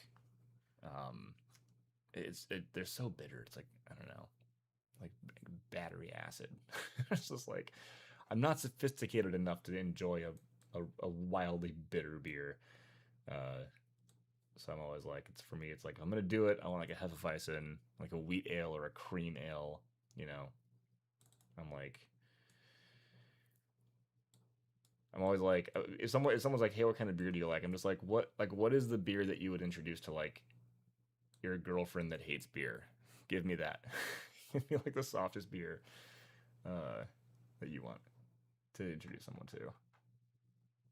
I one time saw on the side of a like Mike's Hard Lemonade that it said flavored beer, and so I was like, oh, technically this is flavored beer. So whenever someone would be like, what kind of beer do you want? I'm like, I'll take a Mike's Hard Lemonade, and then people would chuckle.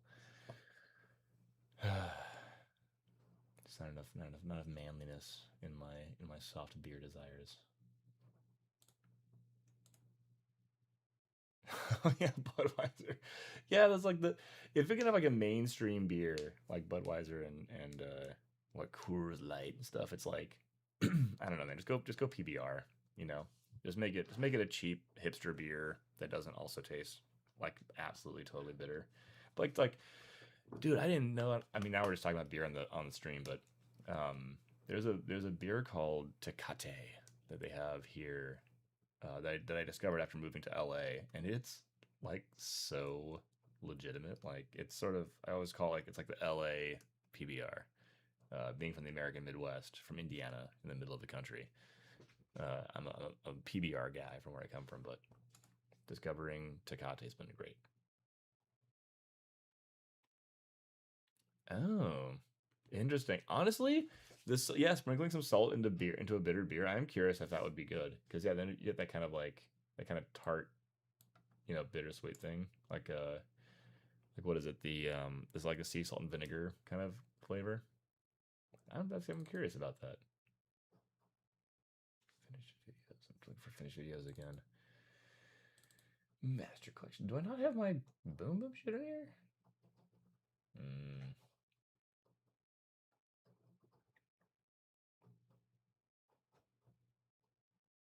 There are totally projects I just don't have in here. That's crazy. See, I need to download some stuff, man. I download my own projects. All right, so let's go to the YouTube.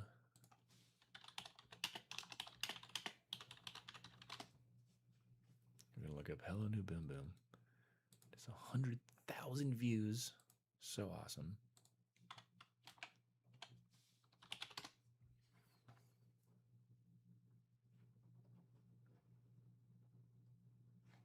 I hope that opens over here. Cool.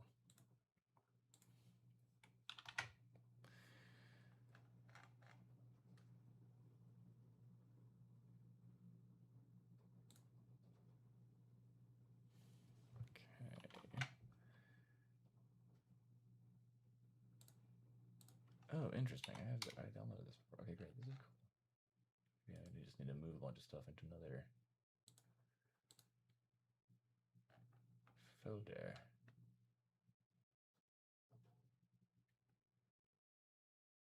Totally do. I'm just behind on my file organization. I actually already have these things downloaded. Oops, don't mind me showing off my operating system a bunch of times. Just like computer doxing myself.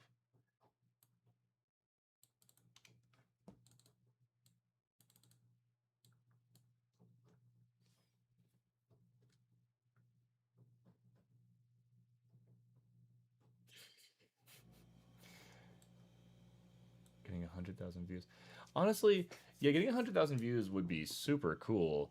I do have the one that's 150,000 views. It's that sci-fi short, but like, I mean, honestly, like just getting a few thousand views. Someone recently pointed out too, when it comes to things like, like the number of people that are like watching like a live stream, for example, it's like people get bummed out being like, oh, only have like 6 or 12 people like watching. But if you were like playing video games or like editing a video or whatever you're doing that you're hanging out doing live, it's like if you had in the room with you 12 people behind you like watching you play a video game, or 12 people standing behind you watching you edit something, that would be like a lot of people in the room watching you interact with the digital interface. So yeah, same thing when it comes to views. It's like if you have a video that has a few thousand views, it's like, like an auditorium full of a lot of people is like a 3,000 view video, So I would definitely get obsessed with these giant numbers because the expectations just get so high now for everything. But yeah, I think we definitely should, maybe I'll cut ourselves some more slack. For sure. Oh, there's some great stuff. I'm excited. There's some great stuff in here. I'm gonna be definitely adding to my master finished video collection.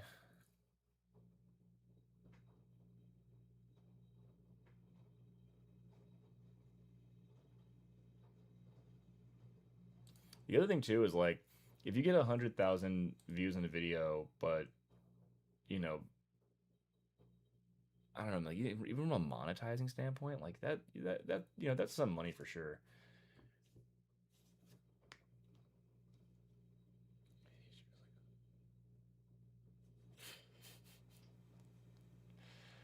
Though, that's legit. I feel like that's one of the reasons that I went live today, by the way, Ankit, is like just hanging out and like something going on in the background. Someone is kind of completing a task. What I don't know is if I'm talking way too much, because I too, being an ADHD person, just kind of want to fill the air and and like vibe and shoot the shit. But yeah, like people just throw someone on in the background just to hang out, and it's live. I like the idea too. Like I noticed that all of my viewers are basically on 9 to 5 Monday through Friday. I am I'm in it because of the art of filmmaking. This is like what I want to do all the time, and the commercial and the corporate work is like supplemental to that. But that being said, like I definitely let's drag this into the master here, and then we'll organize these again. I definitely I want to like be more just involved in like hanging out and chatting with people and stuff. By the way, fun fact: here's a project that I was a DP for Variety. I got to hang out with Yorgos Lanthimos and Ari Aster and film them. And I talked to Ari Aster afterwards a little bit. It was pretty cool. So that was a fun interview to get to shoot. I also shot this round table with Brad Pitt and folks, and this thing with Brendan Lee Mulligan, and I've done some stuff. I'm credited as the DP, so I get to talk about it obviously a little bit. I can't talk about too much behind the scenes, but I did get to film these projects, which is nice. There's a gaffer on this one.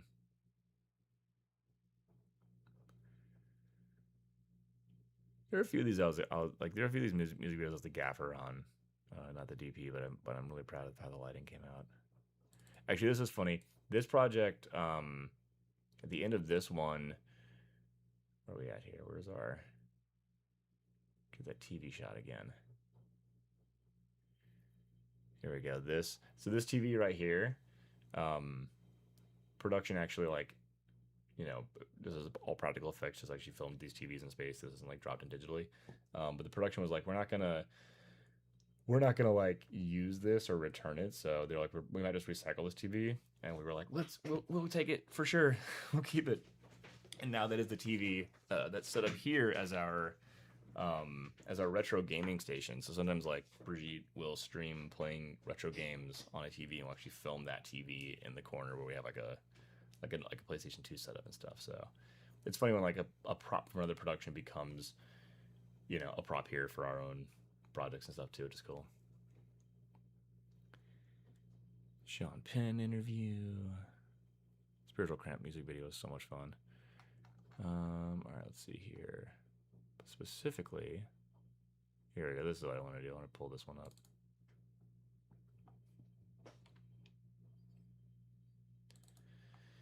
This music, or not music video, this ad, which opens so strong. In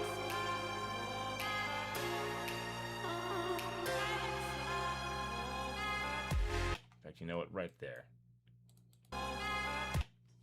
This is the beat, I think, where we want stuff to start going ham.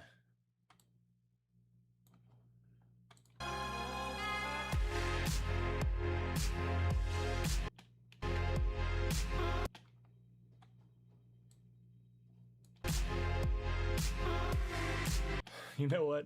That's really funny. I'm not gonna let the other side ad play. I'm just gonna let that end on a what, and then cut into the next ad. It's like, that's really hilarious. Just not even explain what that is for the rest of my reel. Keep mashing the wrong buttons.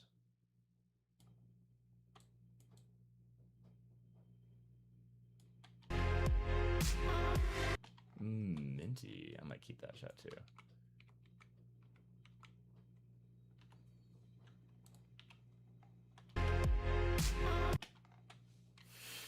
That's really funny. Just out of context. Just remove the context of what this ad's supposed to be.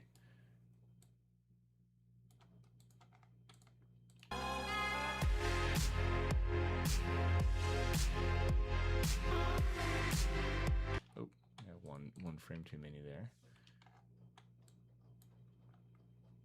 Yeah, it is. A what? So, yeah.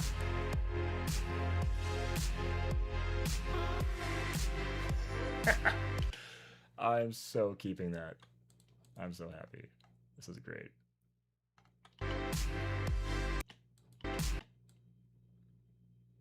Yeah, and then from there, we're just going to cut into a different ad. So I got to figure out something else to put. Okay, so I need something else that's like a slow, like rising shot here.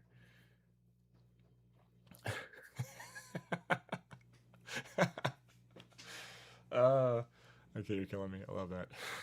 Like,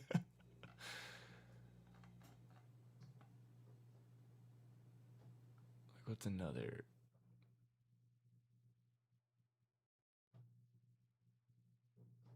You know what? Maybe I'll do introducing Firefly. Maybe that'll be a fun little.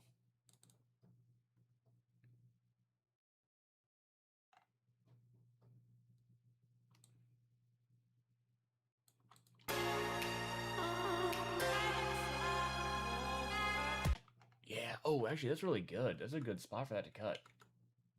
Wow, that kind of works out.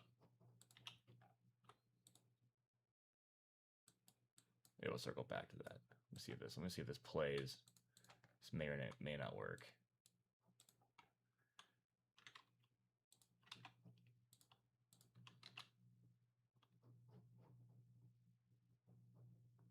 No beer overflowing. Kept it clean. Kept it clean for that one. So let's watch this with some context from the beginning as a team.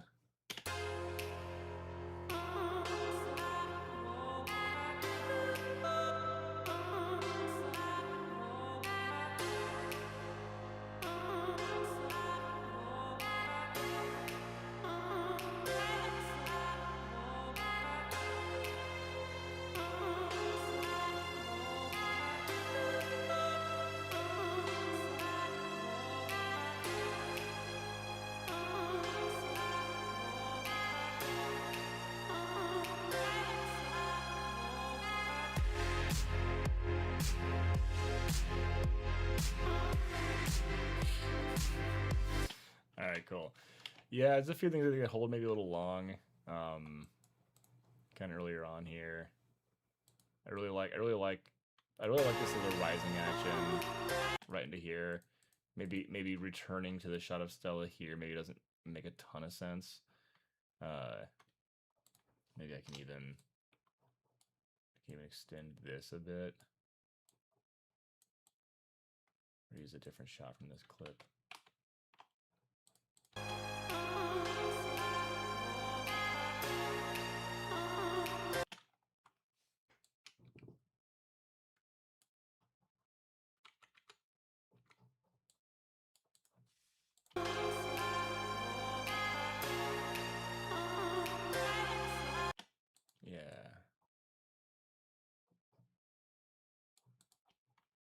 Yeah.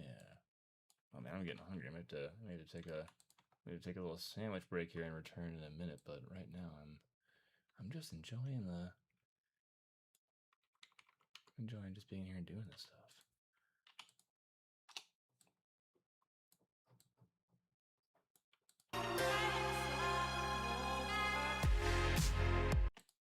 Actually, that kind of works. Ooh, actually, it's a little rising, like right there, and then bam, right. Haha. See, look at that. Right here, this object with its curved top, total match cut to this object at the curved top right here. That is some perfect. That's some perfect eye trace. Look at that. Freaking look at that. That's so cool, man.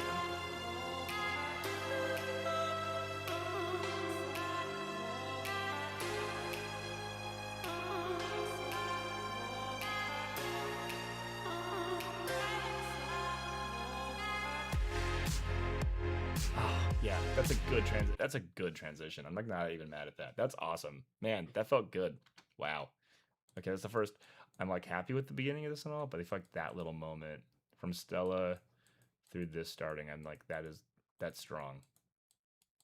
How to make the first 22 seconds feel that good? We achieved. Yes, Pete Kubrick. Yes. Oh, it's so true. Yeah. Yeah, Stanley Kubrick would be like, wow, what a it would be like, what a waste to have done this on a commercial. But yes, I think we've achieved Pete Kubrick.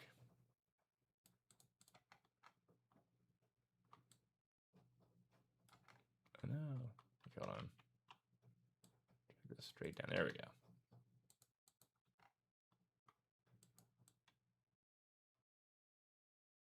I don't even need more from that. That's good. I think we got through that. We got out of there. Ooh, process lavender. Love lavender. Fresh, cool. I don't know why my favorite parts from this commercial are the products. Okay, that's too short a cut.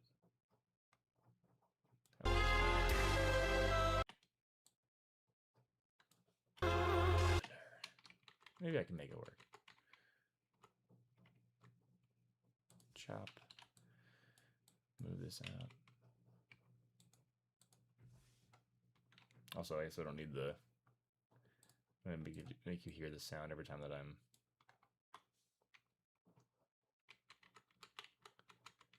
scrubbing through and playing for even a moment.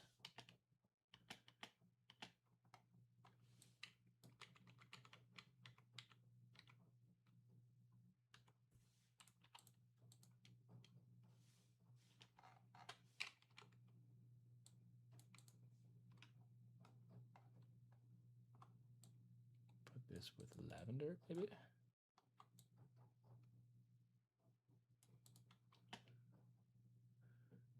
Nice. Okay, cool. That'll be nice. Let's see if that'll get us anywhere cool.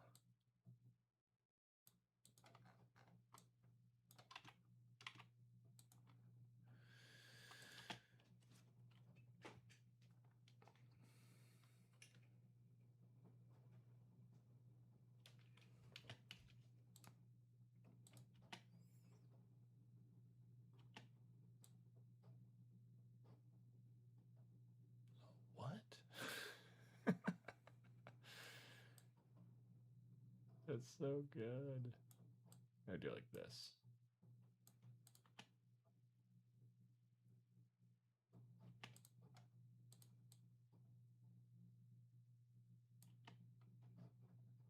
Maybe I don't need the word lavender.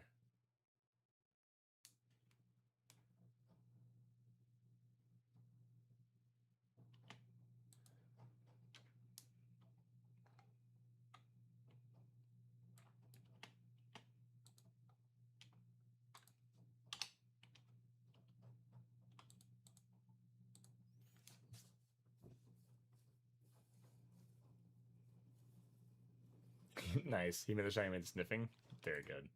The sniping. Alright.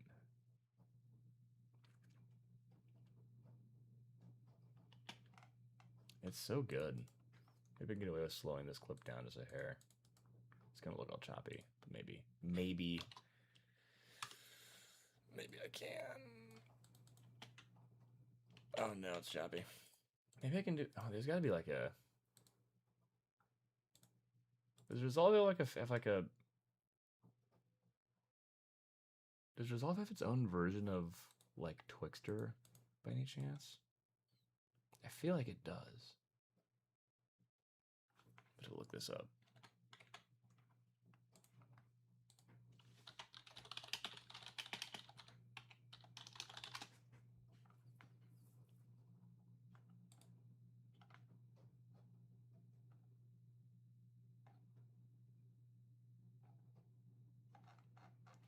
Resolve extra frames fake slow-mo.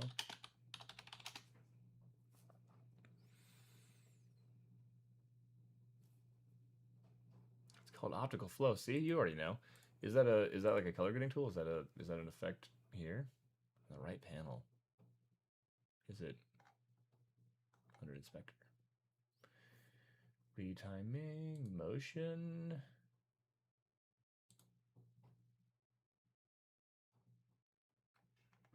You're about to help me so much.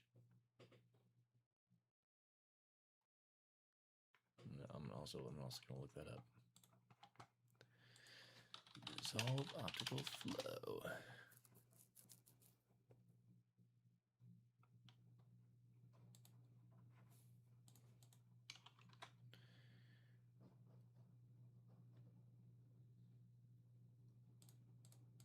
Oh, I see. Okay, so first we extend this, then we slow it down.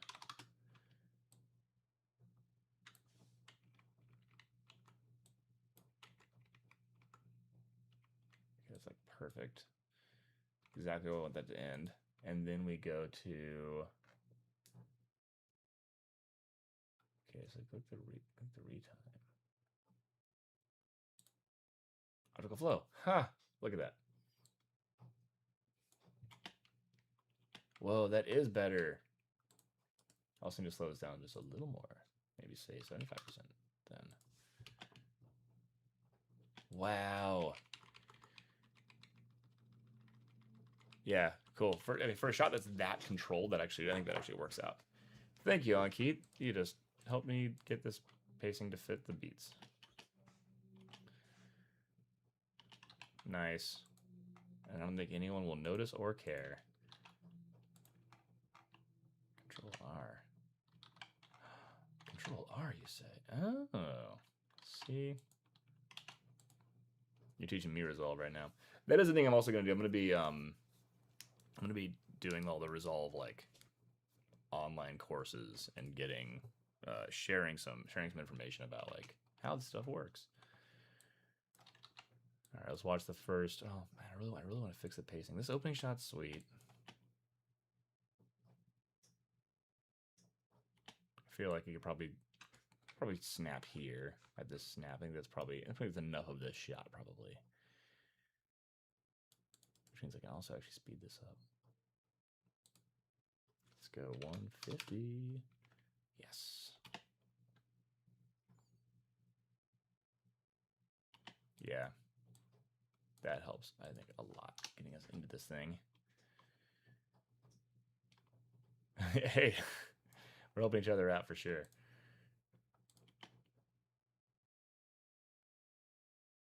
Oh, see, now we're getting somewhere. And that's a reason to. Ooh.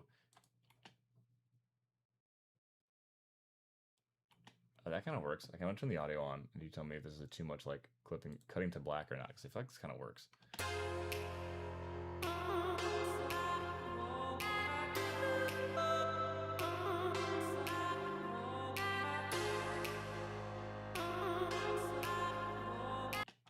Yeah, and then it probably need to just chop this. I feel like we get how long this goes. Dude, yes, the snapping tool beat matching is such a godsend. It's so nice to have. It really does help. I mean, I listen to so much EDM all the time that like my feeling of like pacing and beats is like extremely refined. I also like groove a lot. So, but like not having to go through and like manually hit the freaking key. Yeah, King Black is a better. Okay, sweet, awesome, cool. Yeah, I feel like that's good. I feel like I'm feeling really strong about at least the first 10-ish seconds or so. This I think shot maybe holds a little too long right now, but I'm gonna feel it out one more time.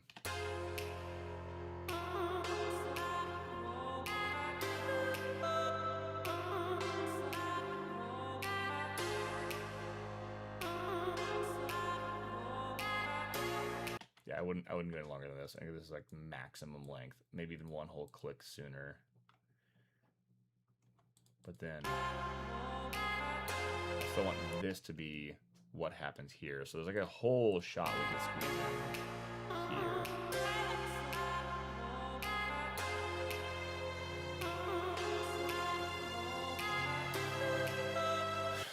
here. That's such a funny transition. I'm so not mad at that.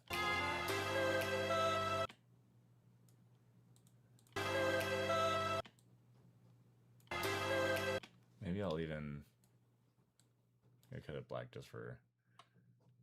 Maybe I'll just extend this.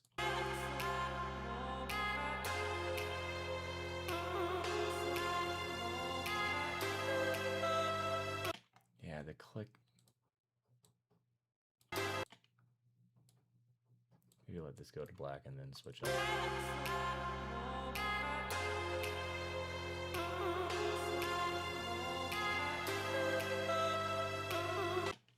Maybe. I think the weird thing that happens here is that there's a click, and then on the half beat there's that high note, and then another beat. So like maybe because I want something to happen here. So maybe I do let this go to here, and then I make this go here. Oh, I see, because it's like a half beat. So maybe that.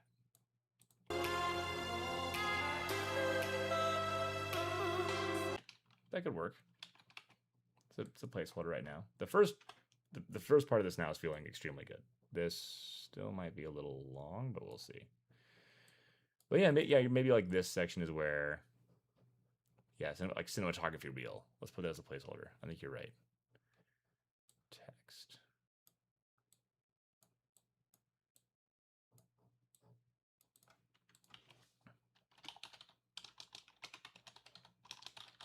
Clifton, Stommel, cinematography reel is awesome. Hire him. All right, there's our placeholder font for now. We're gonna use Futura because it rules.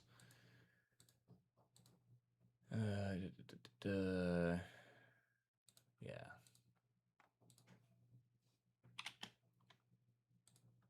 Cinematography reel is awesome.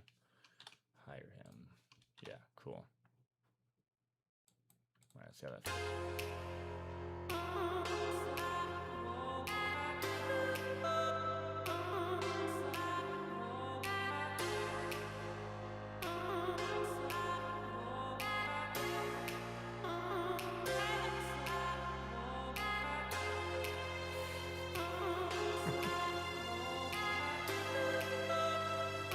No, it's you're doing great, honestly. I mean, if there was stuff you were saying that I like wildly disagree with, I'd be like, nah, maybe not.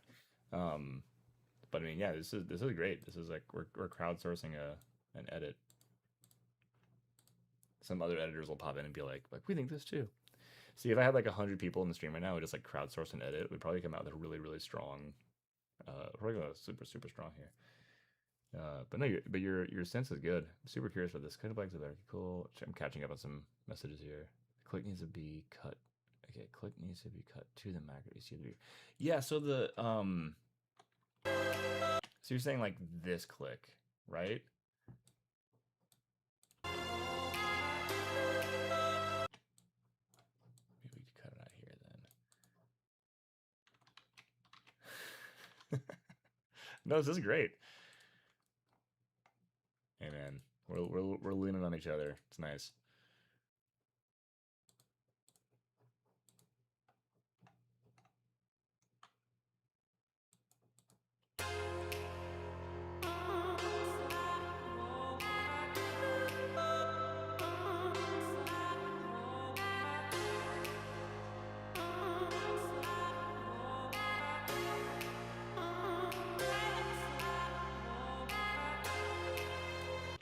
I mean, honestly though, like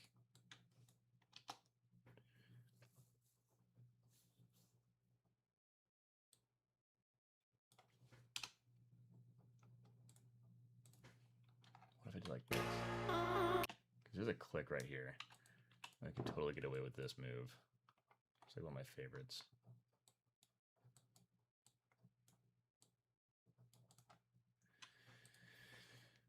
And then on this one, which is only goes longer, we're just gonna crop. This is my lazy way of doing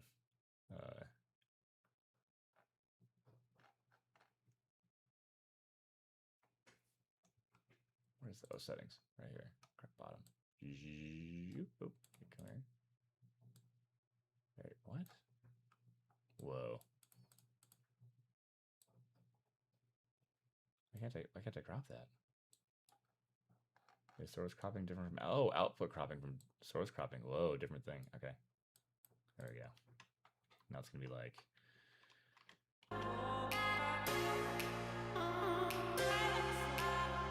that kind of works. Wait, I could, you know what? I could totally get away with this. I figured it out. So don't hold in that shot for too long. Yeah, let's have this click out here. Let's let this be like a fun moment with text. Clifton Stommel.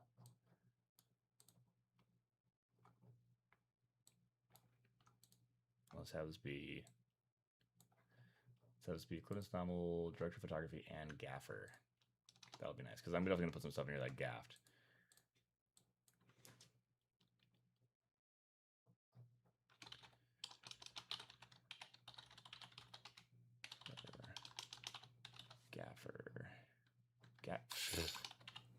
Oh, I promise now how to spell words. All right, let's start here. Let's say no cropping. Yeah, something like click, click, click.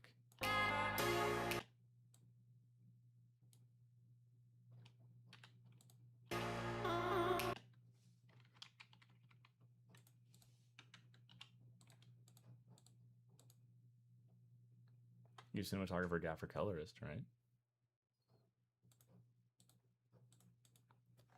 Always an option, because those are it's kind of the four hats I wear now.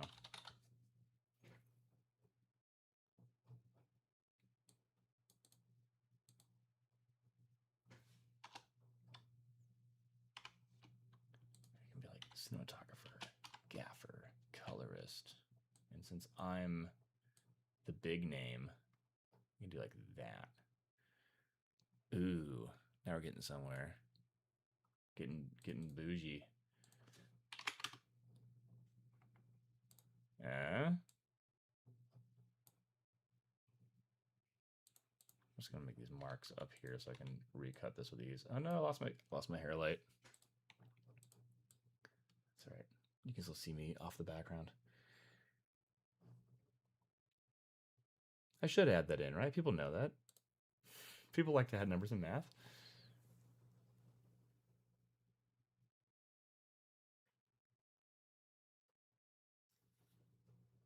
I'm gaffing right now. yeah.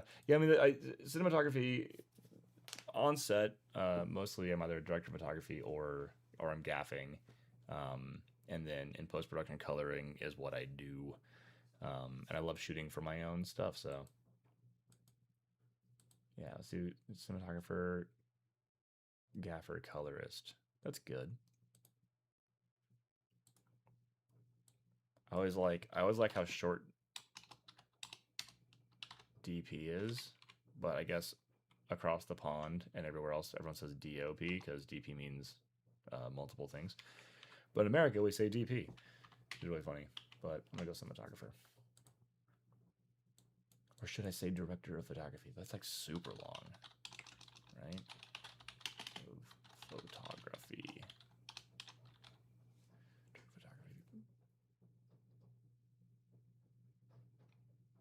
It just looks so good, and I do department head, so I should do it. I should just say what I am. I department head a lot, so I'm just gonna do it. I'll just make me bigger. Who doesn't love to have their own name even bigger all the time, right? Oops, not what I meant. Okay, leave the tracking at 0. Bring the line spacing up a little bit. Is that? Yeah, that's pretty close. That's fine. Let's do this. And let's be even bigger and bolder. That could still be red on a phone screen, right? People will be able to perceive that, I hope. Should just be crazy. I am giant.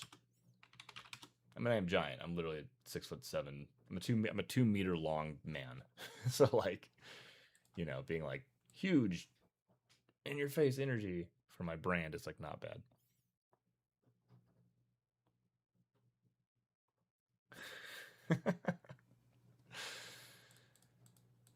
The kids don't know, but we know. The parents at home know.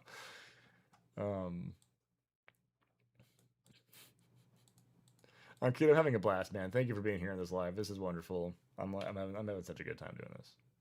I'm gonna do this more. I want to do this like every day. I should be in here working on this, working on my reel and coloring stuff every day. I may even start grabbing some like footage in between these sessions and then like pulling that in the next time that we're talking and being like, check it out. It's scarred enough.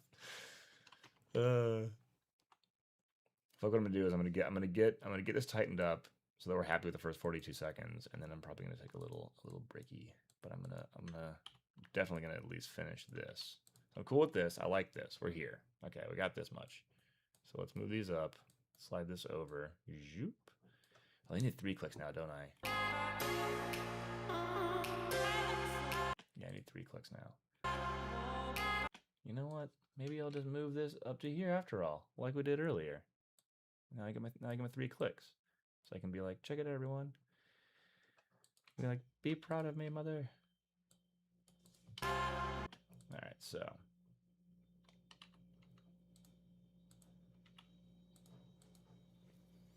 Let's see here. Okay, so cinematographer. This is such a lazy way to do this. I'm sure there's a much better way to do this in Fusion, but I refuse to become like a Fusion guy. Oh, also this needs to be stereo. It just sounds much better in stereo.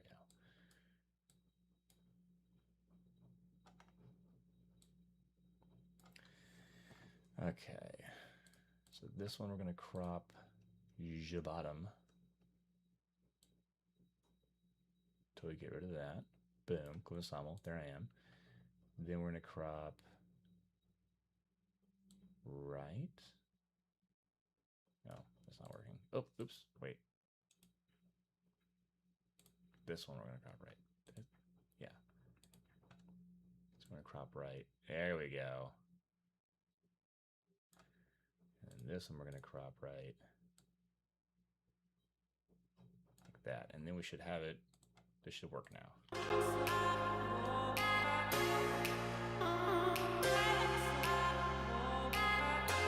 Nice. Okay, cool. Let's give that a gander. See how we're feeling.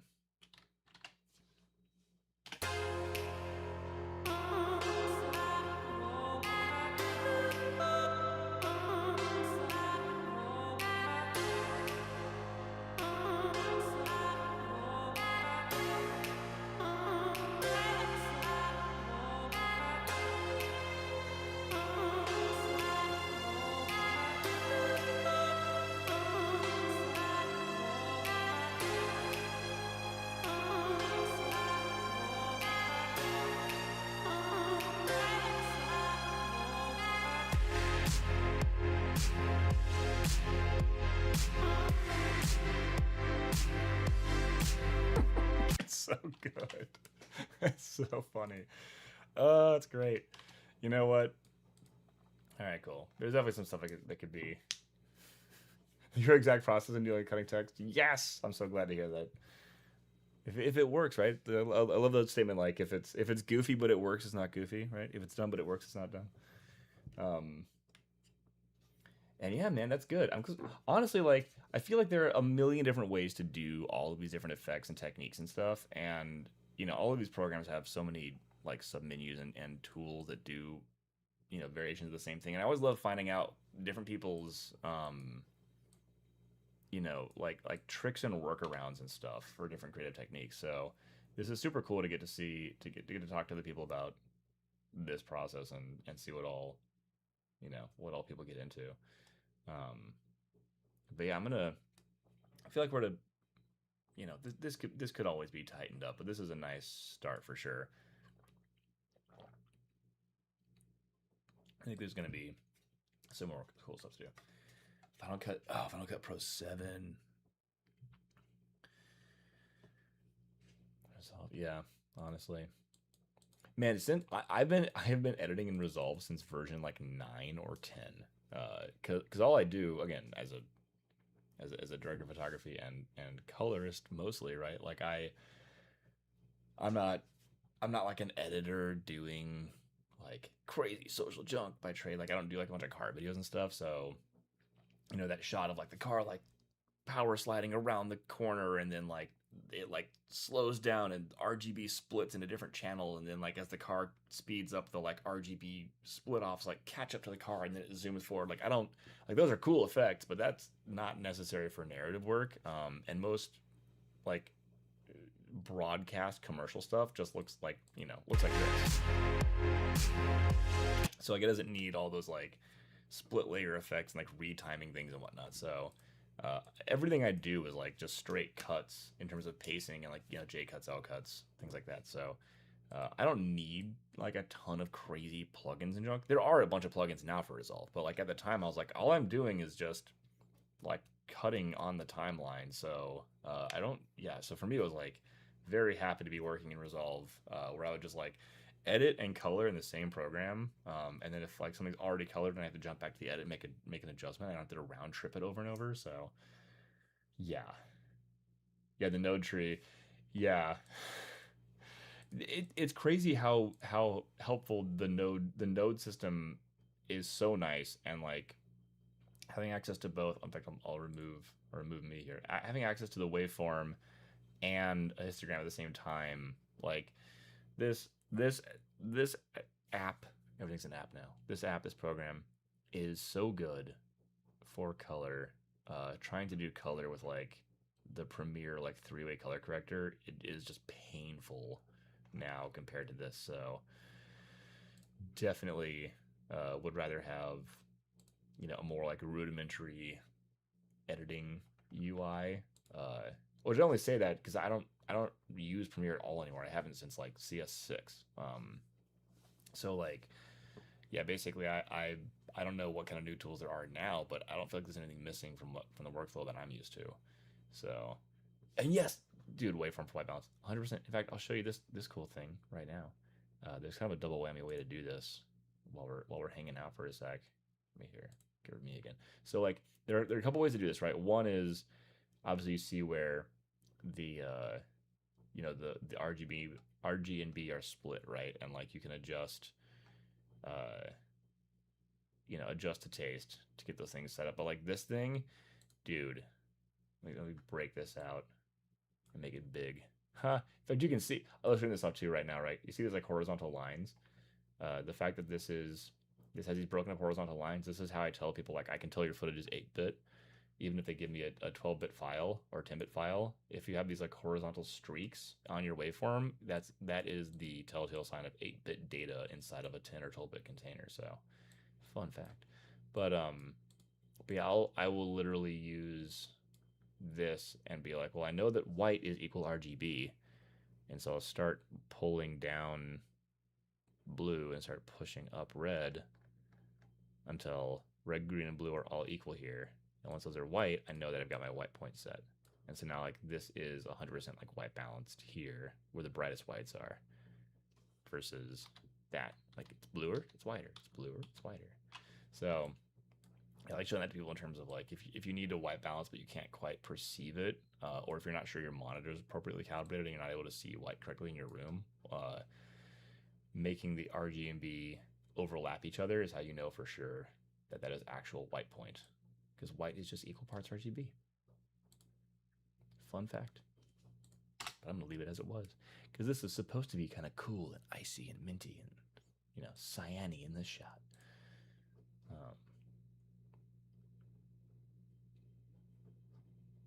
Let's see here, Jake. It's okay. Yeah, I mean, honestly, ooh, U cuts. I like that.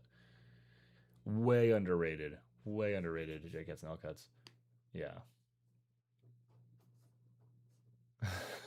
Wolf in sheep's clothing. That's great. Yeah, it happens all the time. It happens all the time, especially when people do editing in Premiere and then send me files over. Is they'll like ingest 10-bit footage.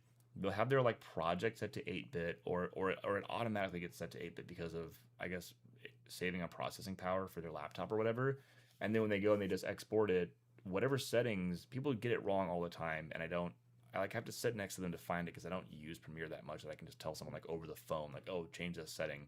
But like there's some setting in Premiere that people have set wrong all the time, where they're like working in 8-bit even though they're working off of 10-bit files, and then they export the 8-bit like project sequence color space, and then they end up sending me over like an 8-bit file instead of a 10-bit thing, and I'm like, like it's literally like we're getting banding and blocking here because of the compression that you're working with internally.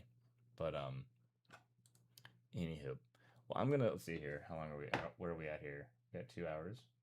Oh yeah, we're 2.5 hours. This is great. This is a great test stream.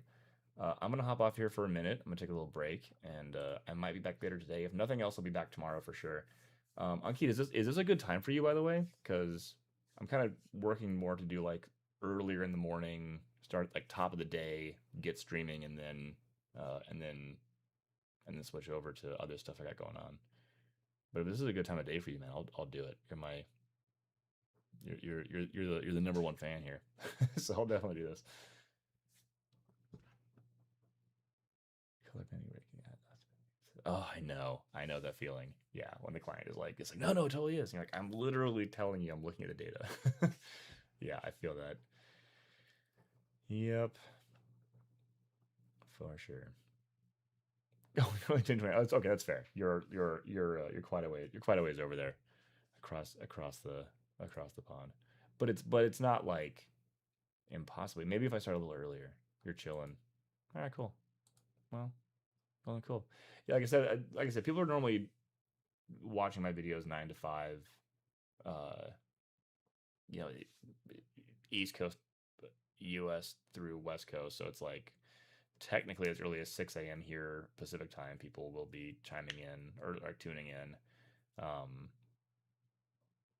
Not that I should be doing like a 6-hour stream every day from like 6 a.m. to noon.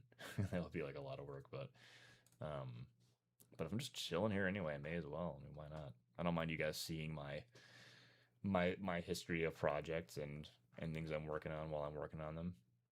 So, yeah. Anyway, with that, I'm actually gonna hop off here for a bit, and then we'll reconvene probably tomorrow sometime. Yeah, I feel that, dude. The market's crazy right now. The market's totally crazy.